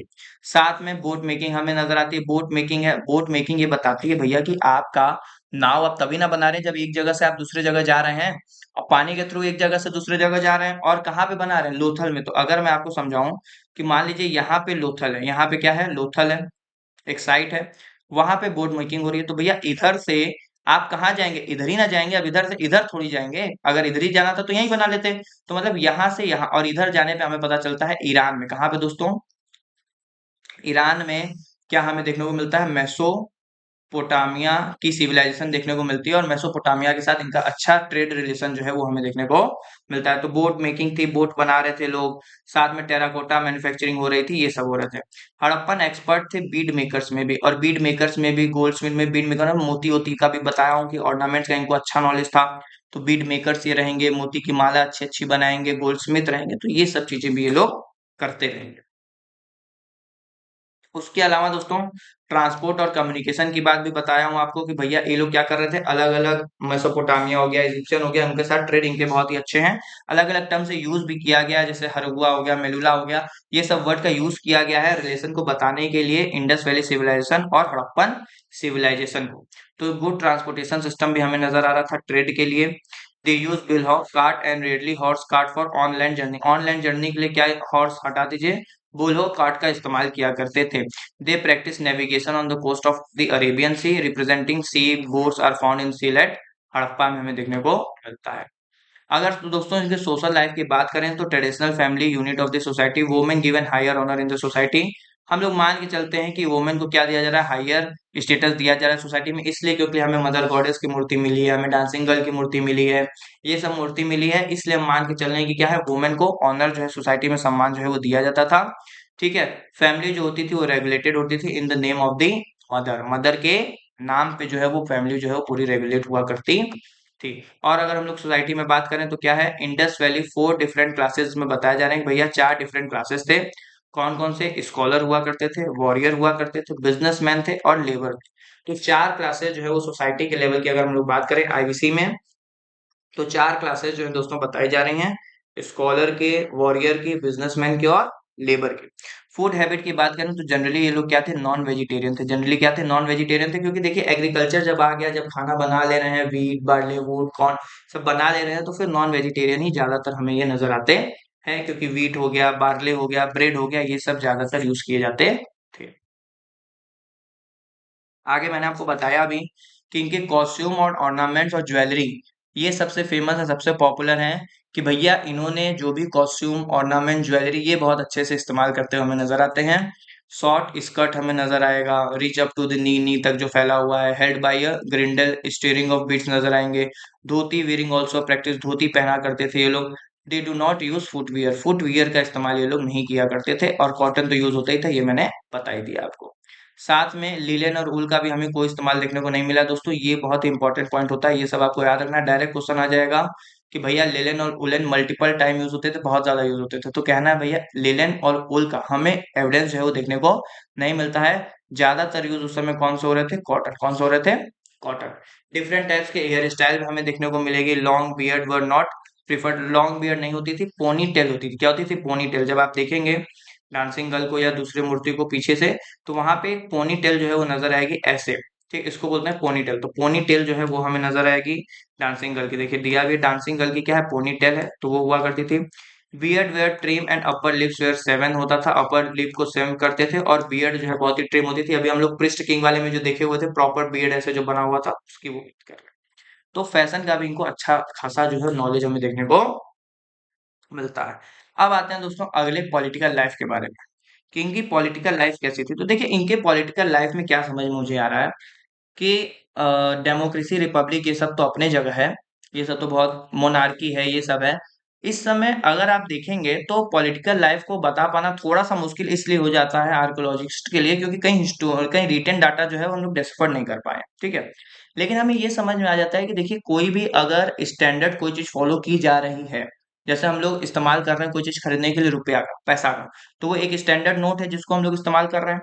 तो कोई भी जब स्टैंडर्ड चीज फॉलो की जाती है तो कहीं ना कहीं उसका कोई सेंट्रल अथॉरिटी होता है जो उसको पब्लिश करता है, उसको कंट्रोल करता है।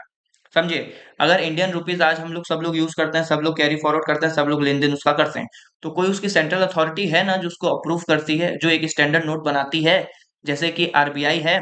तो कोई स्टैंडर्ड ऑर्गेनाइजेशन है, तो वही बताया जा रहा है कि अगर हम लोग ब्रिक्स यूज कर रहे हैं, टाउन प्लानिंग कर रहे हैं, रोड बढ़िया से बना रहे हैं, ड्रेनेज सिस्टम बढ़िया कर रहे हैं, तो मतलब कोई ना कोई एक गवर्नमेंट होगी, कोई ना कोई एक सरकार होगी, कोई ना कोई ग्रुप ऑफ पीपल हो सकते हैं, थियोलॉजिस्ट हो सकते हैं, ठीक, अलग अलग थ्योरीज में दी जाती है, लेकिन कुछ ना कुछ जरूर ऐसा रहा होगा जिससे हमें ये समझ में आ रहा है कि ये लोग क्या कर रहे हैं, पूरा हर एक चीज के स्टैंडर्ड को फॉलो कर रहे हैं। पहली चीज। दूसरी चीज, अच्छा, सोशल डिफरेंशिएशन भी हमें नजर आता है। कैसे? क्योंकि आप देखेंगे कि सिटाडेल जो है वो अपर है, थोड़ा ऊपर है, एलिवेटेड है, और लोअर टाउन क्या है, थोड़ा सा नीचे है, तो ये भी हमें नजर में आ रहा है। तो इसीलिए पॉलिटिकल लाइफ को बता पाना थोड़ा सा मुश्किल है, बाकी अलग अलग जो है वो हिस्टोरियन अलग अलग बात कहते हैं। ठीक है। हड़प्पन पॉलिटिकल सिस्टम ऑर्गेनाइज माना जाता है on the pattern of city state. City state क्या है, यही सिटी स्टेट, दो जो मेन सिटी स्टेट है, हड़प्पा और मोहनजोदारो, और यही क्या कर रहे हैं, डोमिनेट कर रहे हैं, सोशल कंट्रोल कर रहे हैं पूरी तरीके से। साथ में अगर बात करें तो Harappan ruler more concern with commerce than with conquest, Harappan were possibly rule by class of merchant. हो सकता है क्योंकि हड़प्पा में ट्रेड के ऊपर फोकस एरिया बहुत ज्यादा था हमारा, ट्रेड जो है वो ज्यादा हमें देखने को मिला है, कॉमर्स के ऊपर ज्यादा फोकस एरिया देखने को मिला है। इसीलिए कहा जाता है भैया कि ये जो हड़प्पा सोसाइटी थी, जो ये रूल कर रही, पूरा गवर्न हो रही है, वो क्लास ऑफ मर्चेंट के द्वारा क्या की जा रही है, गवर्न की जा रही है। और दो जो है वो मेन कैपिटल सिटी थे, दो Harappa was the rule by the two capital city द्वारा रूल किए जा रहे थे, जो हड़प्पा और मोहनजोदारो है। ठीक है, डिस्टेंस दोनों कैपिटल के बीच में 350 माइल्स का बताया जा रहा है। ठीक है दोस्तों, तो हमने हड़प्पन सिविलाइजेशन के फीचर्स के बारे में हमने क्या क्या देख लिया। देखिए, अगर मैं बात करूं आईवीसी के बारे में, इंडस वैली सिविलाइजेशन के बारे में, तो कौन कौन से टॉपिक हमारे कवर हो गए दोस्तों। हमने इनकी डिस्कवरी देखी, हमने इनके ओरिजिन देखे, कहाँ से ये आए हैं, क्या क्या हुआ है वो हमने देखा। इनके हमने ज्योग्राफिकल एक्सटेंट देखे, कहाँ से कहाँ तक इनका जो है वो पूरा फैला हुआ है। चौथा, हमने इनके फीचर्स देखे, क्या देखे, फीचर्स देखे आईवीसी के, और इस आईवीसी के फीचर में हमने अलग अलग चीज देखा, जैसे ड्रेनेज हो गया, हाउसिंग हो गया, ग्रिड सिस्टम हो गया। ठीक है, ये सब चीजें हमें देखे। अब हम लोग अपने मेन टॉपिक की तरफ बढ़ रहे हैं, जो है अलग अलग साइट्स के बारे में, कौन सी साइट्स कहाँ पे मिलती है, किस रिवर पे मिलती है, क्या करती है, ये सब चीजें हम लोग डिस्कस करेंगे। कौन एक्सकवेट किया है, क्यों इंपॉर्टेंट है, वो सब डिस्कस करेंगे। और फिर छठवां हम लोग क्या करेंगे, जो भी पीवाईक्यू पूछे गए हैं आईवीसी से रिलेटेड, इंडस वैली सिविलाइजेशन से रिलेटेड, वो सब पूरे क्वेश्चन हम लगा लेंगे। हमारा आईवीसी का चैप्टर खत्म हो जाएगा दोस्तों। इसके बाद न कभी आपको आईवीसी पढ़ने की जरूरत पड़ेगी, न कभी देखने की जरूरत पड़ेगी, न कभी समझने की जरूरत पड़ने वाली है। इसीलिए देखिए, टॉपिक क्योंकि हम लोग पढ़ रहे हैं तो डिटेल में पढ़ रहे हैं, तो थोड़ा लंबा होगा, सिर्फ दिक्कत नहीं, लेकिन हाँ, इस बात की मैं गारंटी दे रहा हूँ कि अगर आप अपने 1 घंटे मुझे यहाँ पे दे रहे हैं, तो उस 1 घंटे में इतनी बात की मेरी गारंटी है कि आईवीसी से किसी भी एग्जाम में, चाहे यूपीएससी हो, चाहे पीसीएस हो, चाहे अदर स्टेट एग्जाम हो, लोअर पीसीएस हो, कोई भी एग्जाम हो, गलती होने के चांसेस बहुत ही ना के बराबर है। क्या है, ना के बराबर। अगर कुछ अलग पूछ लिए तो भैया बात अलग है, फिर तो वो सबके लिए अलग हो जाएगा, सबके लिए वो हो जाएगा। लेकिन अगर कॉन्टेक्स्ट को वो फॉलो करते हैं, थ्योरी को वो फॉलो करते हैं, सिलेबस के अकॉर्डिंग पूछते हैं, तो इसके बाहर से आईवीसी में क्वेश्चन आने वाले नहीं है दोस्तों। ठीक है, अब हम लोग बात करते हैं अलग अलग हड़प्पन साइट्स और उनके फीचर्स के बारे में कि क्या क्या फीचर्स हैं। सबसे पहले हम लोग बात करेंगे हड़प्पा के बारे में। तो दोस्तों, हड़प्पा के बारे में दो तीन बातें आपको याद रखनी है। ये कब डिस्कवर हुआ, 1921 में डिस्कवर हुआ। अच्छा, ये पहली साइट थी जो डिस्कवर हुआ, इसीलिए इसको हड़प्पन सिविलाइजेशन भी बोला जाता है। और इसको किसने किया, दयाराम साहनी जी ने किया। किस रिवर के किनारे है दोस्तों, ये रवि रिवर के किनारे जो है वो हमें देखने को मिलता है। तो सेम वही चीजें लिखी हैं जो मैंने आपको बताया, रवि रिवर के पास है। यहाँ पे 2 रो ऑफ 6 ग्रेनरीज जो है वो देखने को मिलते हैं। ग्रेनरीज वो थे बड़े बड़े खदान जहाँ पे खाना जो है वो रखा स्टोर किया जाता है, उसको ग्रेनरीज बोलते हैं। तो 6 ग्रेनरीज हमें देखने को मिले हैं रिवर के पास। साथ में large number of wheat grains हमें हड़प्पा से ही देखने को मिलते हैं। और red sandstone torso of nude male seen जो है वो भी हमें यहीं से मिलता है। न्यूड मेल जो है टॉर्सो, वो भी हमें रेड स्टोन का बना हुआ यहीं से मिलता है। तो ये पूछ सकते हैं दोस्तों, ये इंपॉर्टेंट है, थोड़ा स्टार कर लेंगे कि red sandstone torso of nude male जो है वो कहाँ पे देखने को मिला है, हड़प्पा पे। कहाँ पे देखने को मिला है, हड़प्पा। फिर आगे हम लोग बात करते हैं मोहनजोदारो में। तो मोहनजोदारो आपको बताया हूँ, ये किस रिवर के किनारे है दोस्तों, इंडस रिवर के किनारे, पहली बात है। दूसरी बात ये है दोस्तों कि ये 1922 में डिस्कवर किया गया, किसके साथ, आर डी बनर्जी के साथ, राखल दास बनर्जी जी ने इसको डिस्कवर किया। सबसे बड़ी बात दोस्तों क्या याद रखना है कि इसमें बहुत ढेर सारी चीजें हमें देखने को मिलती है। इसमें हमें ग्रेट ग्रेनरीज देखने को मिलेगा। ठीक है, ग्रेट ग्रेनरीज के साथ साथ अगर मैं बात करूं तो इसमें आपको डांसिंग गर्ल देखने को मिलेंगी। डांसिंग गर्ल के साथ साथ अगर मैं बात करूं, इसमें आपको पशुपति सील देखने को मिलेगा। ठीक है, इसमें आपको मदर गॉडेस देखने को मिलेंगी। इसको माउंट्स ऑफ द डेड भी बोलेंगे, क्या बोलेंगे, माउंट्स ऑफ द डेड भी बोला जाएगा। तो बहुत ढेर सारी चीजें जो है वो मोहनजोदारो में हमें देखने को मिलती है, इसलिए मोहनजोदारो से बहुत ढेर सारे क्वेश्चन आते हैं। एक बार देख लेते हैं यहाँ पे क्या क्या चीजें लिखी हुई हैं, फिर हमारा काम हो जाएगा। तो समझिएगा कि आर डी बनर्जी ने डिस्कवर किया 1922 में, बताया। यहाँ पे सबसे बड़ी बात क्या है, ग्रेट ग्रेनरीज हमें देखने को मिलेंगे। ग्रेनरीज बताया हूँ जहाँ पे खाना जो है स्टोर किया। अब सोचिए, अगर ये सब मुझे मोहनजोदारो में मिलती है, और मोहनजोदारो में ये कहाँ पे मिलेगा, सिटाडेल में मिलेगा, तो कहीं ना कहीं ये वो बता रहा है कि भैया सिटाडेल एक ऐसा एरिया है, एक ऐसा जगह है जहाँ एलीट क्लास के लोग रहते हैं। जहाँ हाई क्लास के लोग रहते हैं, जहाँ मर्चेंट क्लास हो सकता है, नोबल क्लास हो सकता है, रॉयल क्लास हो सकता है, या राजा के सगे संबंधी जो है वहां पे निवास कर सकते हैं। इसीलिए हमने ऊपर बना, और मेन मेन जो जो चीजें थी, चाहे ग्रेट बाथ हो, ग्रेट ग्रेनरीज हो, ये सब हमें यहीं से देखने को मिली है। ठीक है, multi pillar assembly hall, assembly hall देखने को मिले। भैया आप कोई भी चीज हो रही है, मीटिंग करोगे, असेंबली करोगे, तो असेंबली हॉल हमें यहाँ पे देखने को मिलेगी। साथ में पशुपति सील आप देख सकते हैं, ये है पशुपति सील। ठीक है, पशुपति सील को अगर मैं बात करूं, यहाँ पे थोड़ा सा समझाऊं आपको पशुपति सील के बारे में। दिख रहा है, देखूं? हाँ दिख रहा है दोस्तों, समझिएगा। पशुपति सील के लिए क्या बातें कही जाती हैं कि इनको प्रोटोसीवा भी बोला जाता है। क्या बोला जाता है दोस्तों? प्रोटोसीवा भी बोला जाता है, क्योंकि इनका जो सीटिंग का अरेंजमेंट है, जो सीट वो किए हुए हैं, वो कुछ मेडिएशन के फॉर्म में किए हुए हैं। ऐसे मेडिएशन जैसे कि लॉर्ड शिवा जो है वो करते हैं, तो इनको प्रोटोसीवा भी बोला जाता है। क्योंकि शिवा, लॉर्ड शिवा के बारे में हमारे पास नॉलेज नहीं थी उतना, क्योंकि टेम्पल वेम्पल हमें नहीं मिलता है। लेकिन फिर भी क्योंकि इनका पोस्चर जो है, या फिर जो सीटिंग अरेंजमेंट है, वो मेडिएशन के फॉर्म में है, लॉर्ड शिवा शिवा के फॉर्म में, इसीलिए हम इनको प्रोटो शिवा के नाम से भी जानते हैं। तो आप देख सकते हैं, इसको बोलते हैं पशुपति सीट, इनको बोला जाता है। यहाँ पे कुछ सिंह है। यहाँ पे पशुपति इसलिए नाम दे रहे हैं क्योंकि इनके चारों तरफ आपको क्या नजर आ रहे हैं? जानवर नजर आ रहे हैं, मतलब कि ये जानवर के एनिमल लविंग थे। और क्योंकि हमारे लॉर्ड शिवा जो है वो भी क्या है? एनिमल लविंग है, इसीलिए हम इनको प्रोटो शिवा भी बोलते हैं। ठीक है दोस्तों, अलग अलग जानवर आपको नजर आ रहे हैं। ठीक है, जैसे टाइगर नजर आ रहा है, एलिफेंट नजर आ रहा है, ठीक है, राइनोसोरस नजर आ रहा है, राइनोसोरस नजर आ रहा है, बुल नजर आ रहा है। तो अलग अलग जानवर जो है वो आपको यहाँ पे नजर आ रहे हैं, इसी को बोलते हैं पशुपति सिल। फिर इनको मोहनजोदारो क्या बोलते हैं? माउंट्स ऑफ द डेड भी बोलते हैं दोस्तों। माउंट्स ऑफ द डेड बोलने का मतलब क्या है? कि यहाँ पे हमें जो है मृतकों का टीला जो है वो नजर आता है, कि बहुत सी डेड बॉडी भी हमें मोहनजोदारो से देखने को मिलती है। डांसिंग गर्ल आपको बता ही दिया हूँ, डांसिंग गर्ल जो बनी हुई है उनका स्ट्रक्चर कुछ ऐसा है। ठीक है, कैसा है दोस्तों? ये है, ये है। एक हाथ इनका यहाँ पे है, दूसरा हाथ जो है वो इनके पैर पे, कहाँ पे है? पैर पे है। ठीक है, जैसे डांस करते करते आदमी थक जाता है जब, तो थकने के बाद रेस्ट पोजीशन में आता है, वैसे हैं। बनी किस मेटल से दोस्तों? बनी है ये ब्रॉन्ज से, ये याद रखना है। और किस टेक्निक से बनी हुई है? तो बनी हुई है लॉस्ट वैक्स टेक्निक से। इतनी बातें आपको डांसिंग गर्ल के लिए याद रखें। फिर पृष्ठ किंग की बात हो रही है। देखिए, पृष्ठ किंग का नाम पृष्ठ किंग इसलिए है क्योंकि हमें कंफर्मेशन नहीं है भैया कि ये पृष्ठ है कि किंग है कि क्या है। क्योंकि पृष्ठ भी हो सकते हैं, किंग भी हो सकते हैं, क्योंकि हमारे पास कंफर्मेशन नहीं है कि वहां की सोसाइटी कैसी थी, पॉलिटिकल सिस्टम कैसा था। लेकिन हमें ये समझ में आया भाई कोई तो बड़े आदमी है, क्योंकि बियर्ड ईयर्ड पूरा सेट है, प्रॉपर प्रॉपर एकदम जो है सॉल ऑल पहने हुए हैं, तो हमने समझ में आया कोई तो एलीट क्लास है, कोई तो बड़े आदमी है। लेकिन हमें कंक्लूजन तक हम नहीं पहुंच पाए, इसलिए हमने दोनों नाम मिला के पृष्ठ किंग दे दिया। फिर ग्रेट बात, आपको यहाँ पे ग्रेट बात नजर आएगा। यहाँ पे रास्ता, वहां दो तरफ से रास्ता है, नजर आएगा।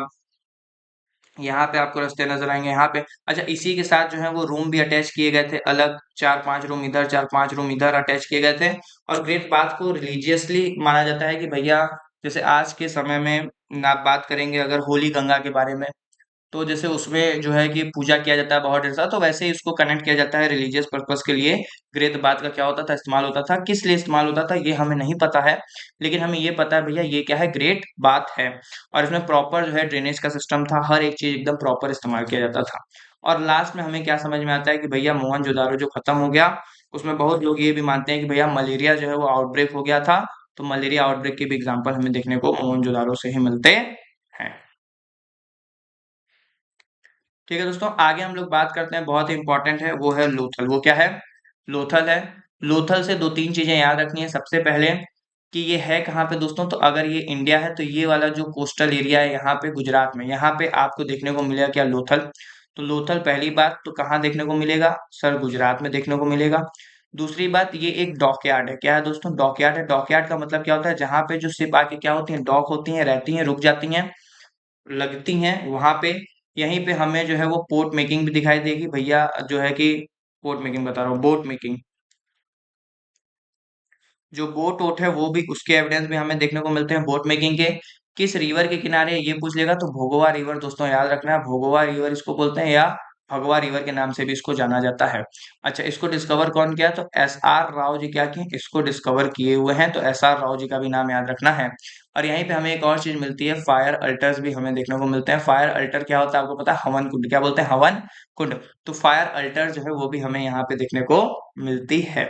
ठीक है। डबल बरियल भी हमें यहीं से देखने को मिलता है, तो डबल बरियल जो है वो भी हमें यहीं पे देखने को मिल रहा है। तो लोथल के लिए कुछ इंपॉर्टेंट ये फीचर है जो आप क्या रखेंगे, याद रखेंगे कि एसआर राव ने डिस्कवर किया, भोगवा रिवर है, टाइडल पोर्ट है, पोर्ट के लिए बहुत फेमस है, डॉकयार्ड के लिए बहुत फेमस है, डबल बरियल है। ठीक है, राइस का कल्टीवेशन भी हमें देखने को मिलता है। उसके साथ में एक बहुत इंपॉर्टेंट बात ये भी याद रखनी है कि बीड मेकर शॉप भी है हमें लोथल और चनुदारो दो जगह जो है बीड मेकर्स या बीड मेकिंग टेक्निक जो है हमें नजर आती है कि मोती जो है बहुत बनाई जाती थी। कौन सा वो दो जगह है जहाँ पे मोती बनाई जाती थी, लोथल और चनु तारो, तो ये भी आपको याद रखना है दोस्तों।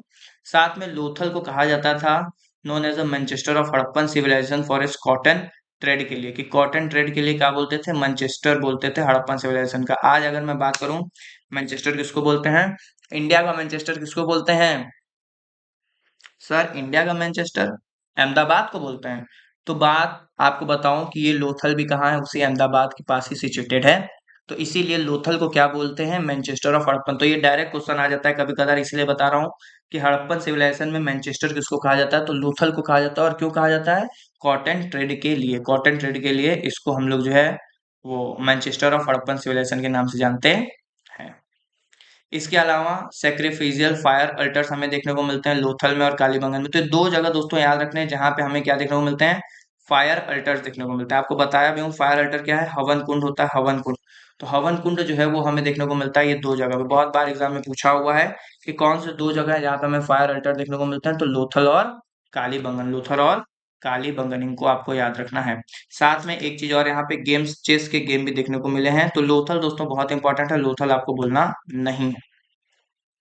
उसके अलावा राइस के एविडेंस हैं, मेटल वर्क है, सेल ऑर्नामेंट मेकर है, बीट्स मेकर शॉप है, फायर अल्टर्स हम लोग देख ही लिए, टेराकोटा के फिगर्स हैं, टेराकोटा मॉडल है, सीप का, पर्शियन सील है, ये सब चीजें भी हमें मिली हुई हैं। फिर आता है चनुदारो।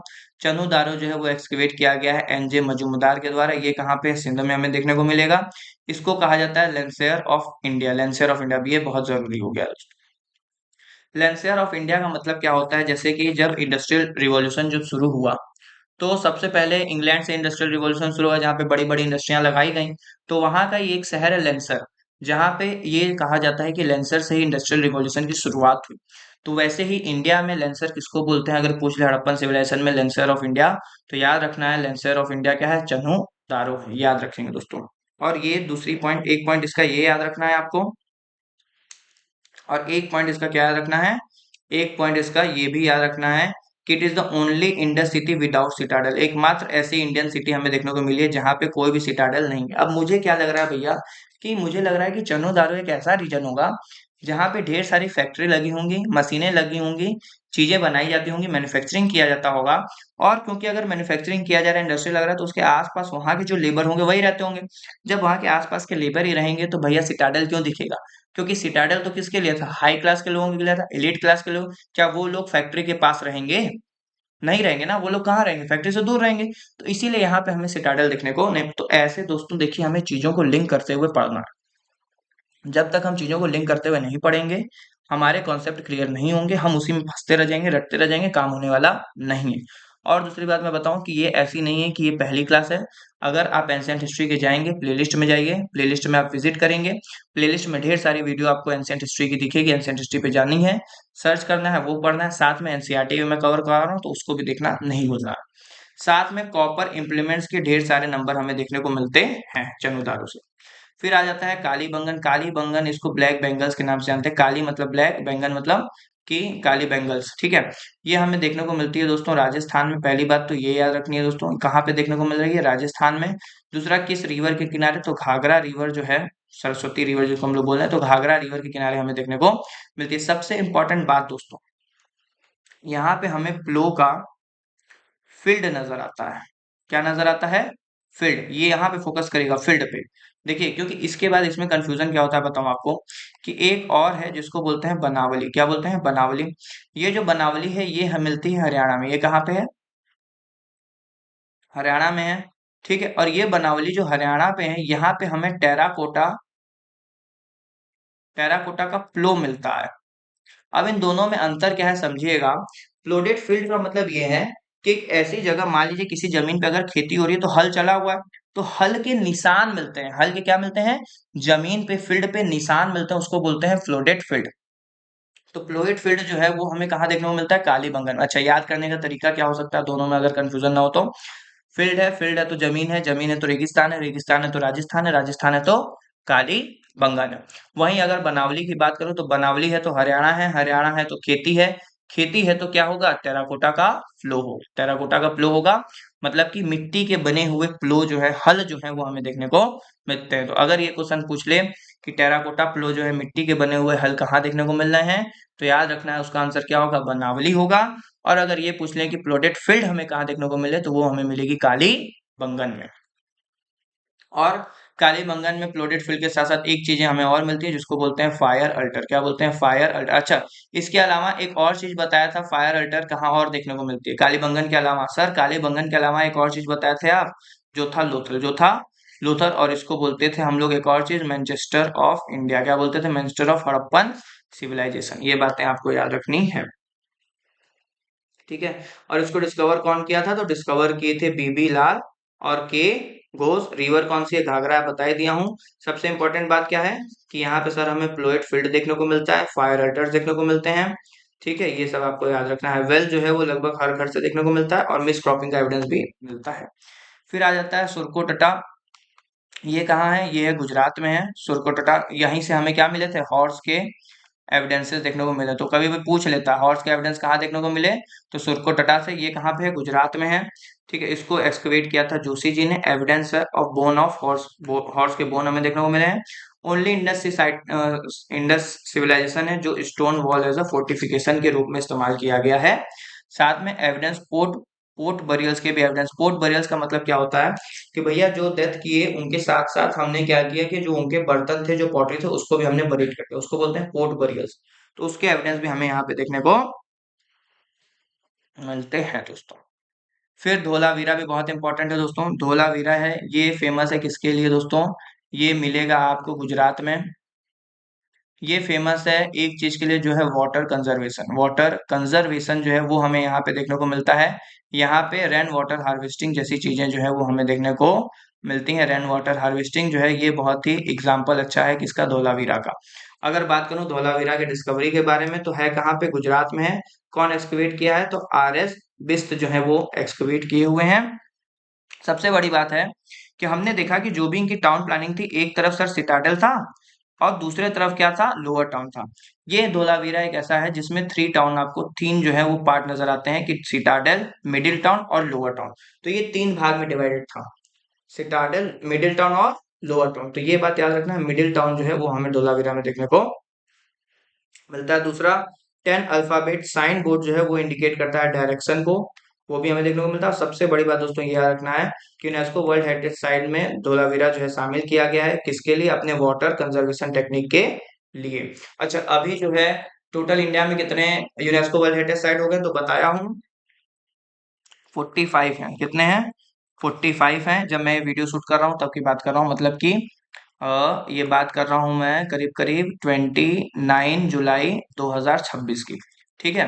और तो याद रखना है 45 है तब तक। और सबसे लेटेस्ट कौन सा है, सबसे लेटेस्ट सारनाथ वाला अभी जो है वो ऐड हुआ है, ठीक है। ये बात याद रखेंगे। तो सारनाथ पे मुझे एक्सपेक्टेड है कि सारनाथ में चाहे यूपी PCS हो, चाहे UPSC हो, उस पे क्वेश्चन आ सकते हैं, ठीक है दोस्तों, सारनाथ पे। तो क्या याद रखना है कि भैया ये वाटर कंजर्वेशन के लिए फेमस है, साथ में इरिगेशन, डैम, एम्बार्कमेंट, ये सब भी हमें इसमें नजर आता है।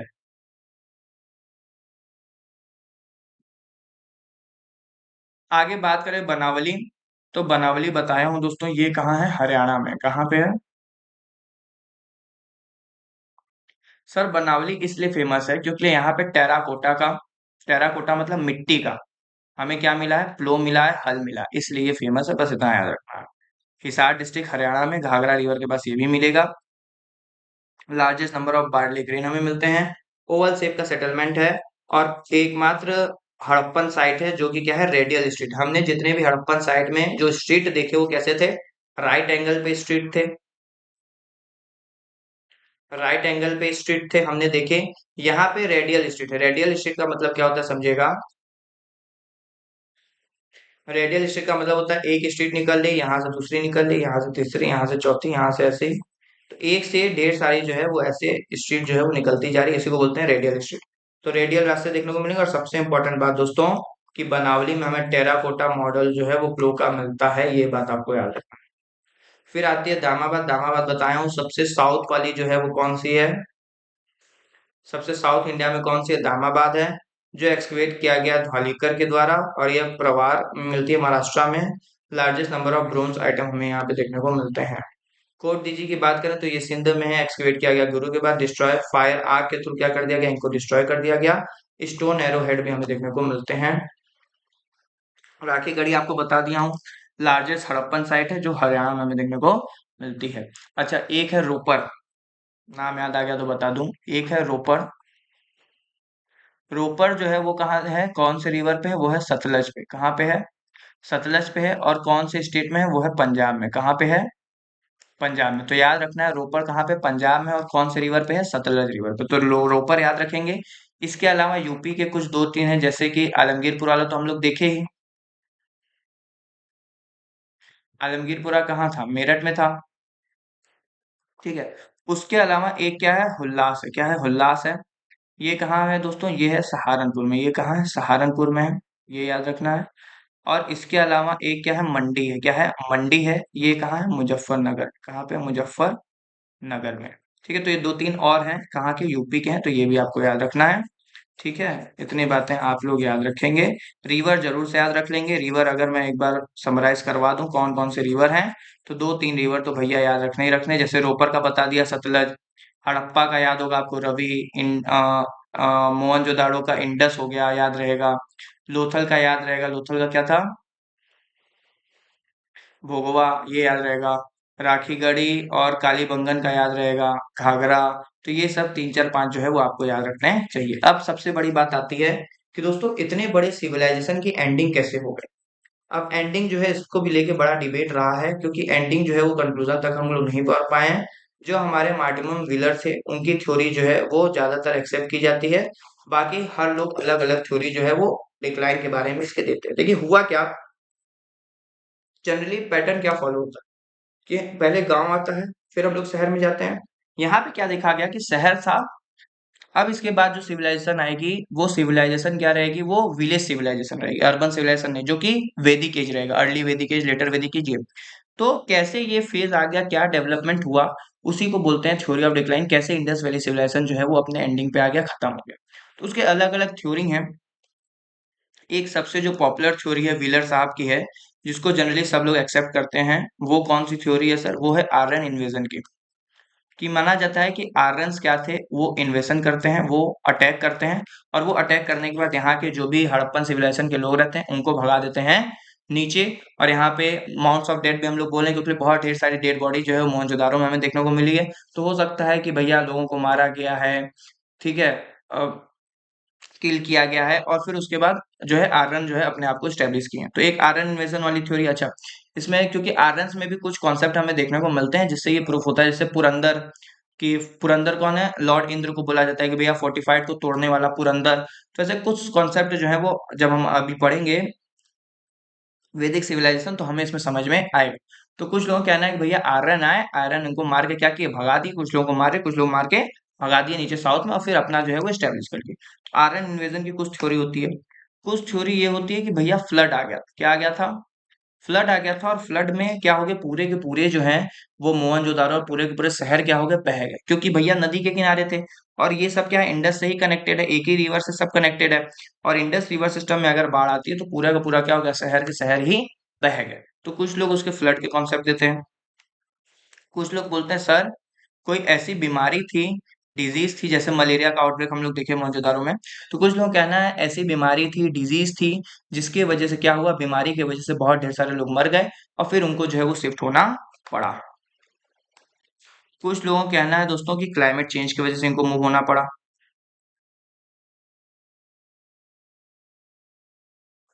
क्लाइमेट चेंज की वजह से कुछ लोग कहते हैं भैया डिफॉरेस्टेशन हो गया था। ठीक है। रिवर ने अपना कोर्स जो है वो चेंज कर लिया, रास्ता जो है वो चेंज कर लिया, तो इन लोग को भी अपना चेंज करना पड़ा। तो कुछ लोग का कहना है कि दोस्तों क्लाइमेट चेंज की वजह से भी क्या हो गया, ये जो अर्बन सिविलाइजेशन था वो एंडिंग पे आ गया अपने। अलग अलग जो है वो थ्योरी आती है डिक्लाइनिंग से लेके आईवीसी को, कि भैया अलग अलग थ्योरी अलग अलग प्रूफ करती है कि हाँ ये इसकी वजह से हुआ, ये इसकी वजह से। तो कुछ आयरन इन्वेजन है, कुछ फ्लड बोल देते हैं, कुछ डिजीज आउटब्रेक बोल देते हैं कि भैया बीमारी फैल गया इसी वजह से। कुछ लोग कहना है कि क्लाइमेट चेंज की वजह से क्या हो गया, ये जो सिविलाइजेशन थी ये अपने एंडिंग पे आ गई, समाप्त हो गई।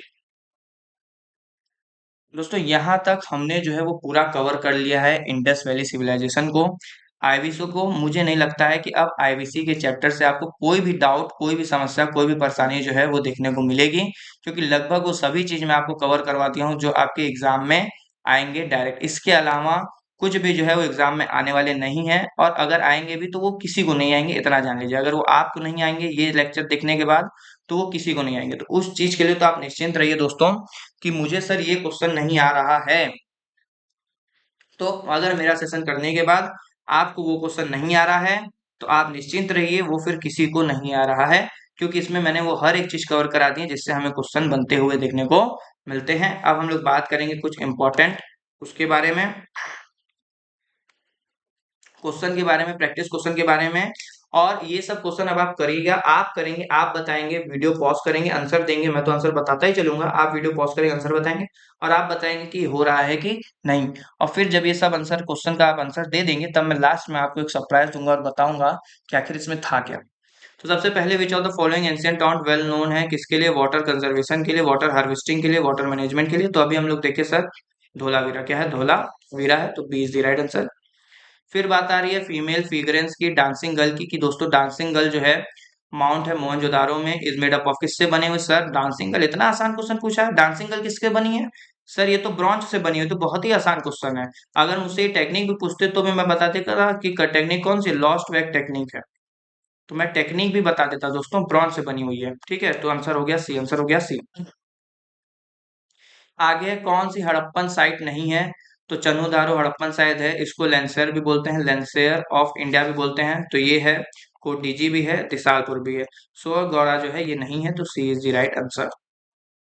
फिर आते हैं Indus valley consider following statement, ये क्या है? सेकुलर सिविलाइजेशन है। हाँ, हम लोग इसको मानते हैं सेकुलर सिविलाइजेशन, क्योंकि हमें जो है वो बड़े बड़े टेम्पल जो है वो देखने को नहीं मिले जैसे मेसोपोटामिया में है, तो इसलिए हम लोग मान के चलते हैं सेकुलर सिविलाइजेशन है। साथ में कॉटन तो भैया यूज हो ही रहा था, कॉटन पे हमारा फोकस था ही, तो हो गया सी इज द राइट आंसर, दोनों ही सही है।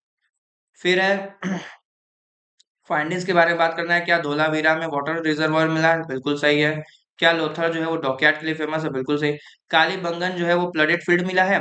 फील्ड है, जमीन है, जमीन है, रेगिस्तान है, रेगिस्तान है, राजस्थान है, राजस्थान है, तो कालीबंगन है, बिल्कुल सही बात है।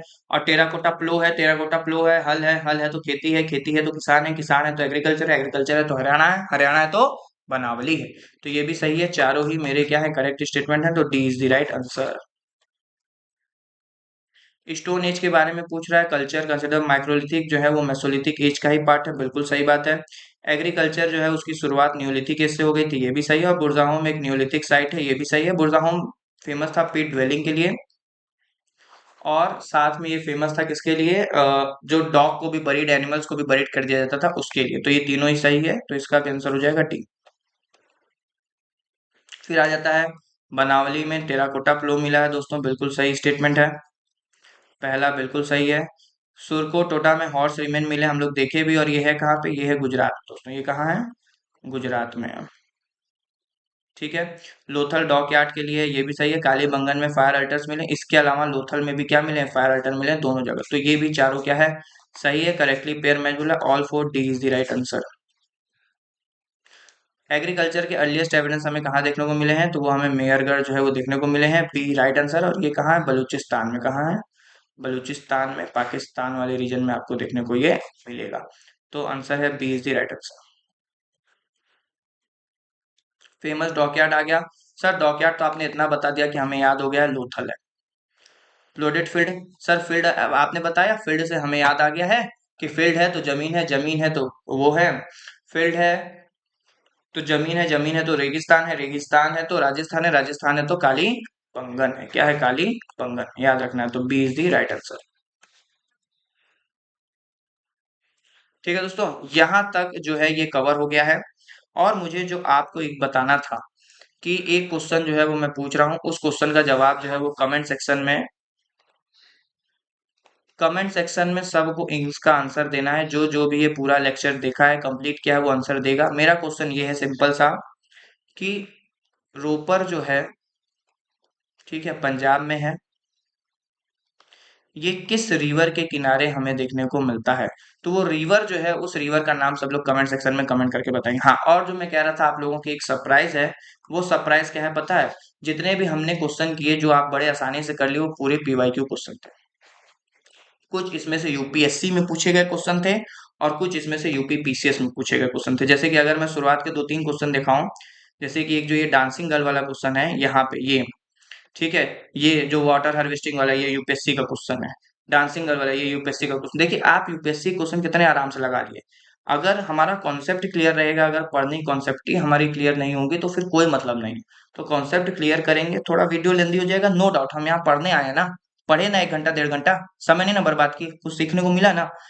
और क्या ऐसा सीखने को मिला कि आप पूरे पूरे क्वेश्चन कर ले रहे हैं। ये यूपीएससी का क्वेश्चन आप कर लिए, यूपीएससी का क्वेश्चन कर लिए, यूपी पीसीएस का क्वेश्चन कर लिए, यूपीएससी का क्वेश्चन कर लिए। तो ये सब यूपीएससी और यूपी पीसीएस के क्वेश्चन है हाई लेवल के, जिनको आपने चुटकी बजाते ही क्या कर लिया, सॉल्व कर लिया है। तो इसीलिए एंशिएंट हिस्ट्री जाइए और प्लेलिस्ट में जाइए और वीडियो देखिएगा, वहां करिए। और अगर आप यूपी पीसीएस 2026 की तैयारी कर रहे हैं दिसंबर में जो है, तो घटना चक्र का, हिस्ट्री का मैं पीवाईक्यू करा रहा हूँ, वो करिए।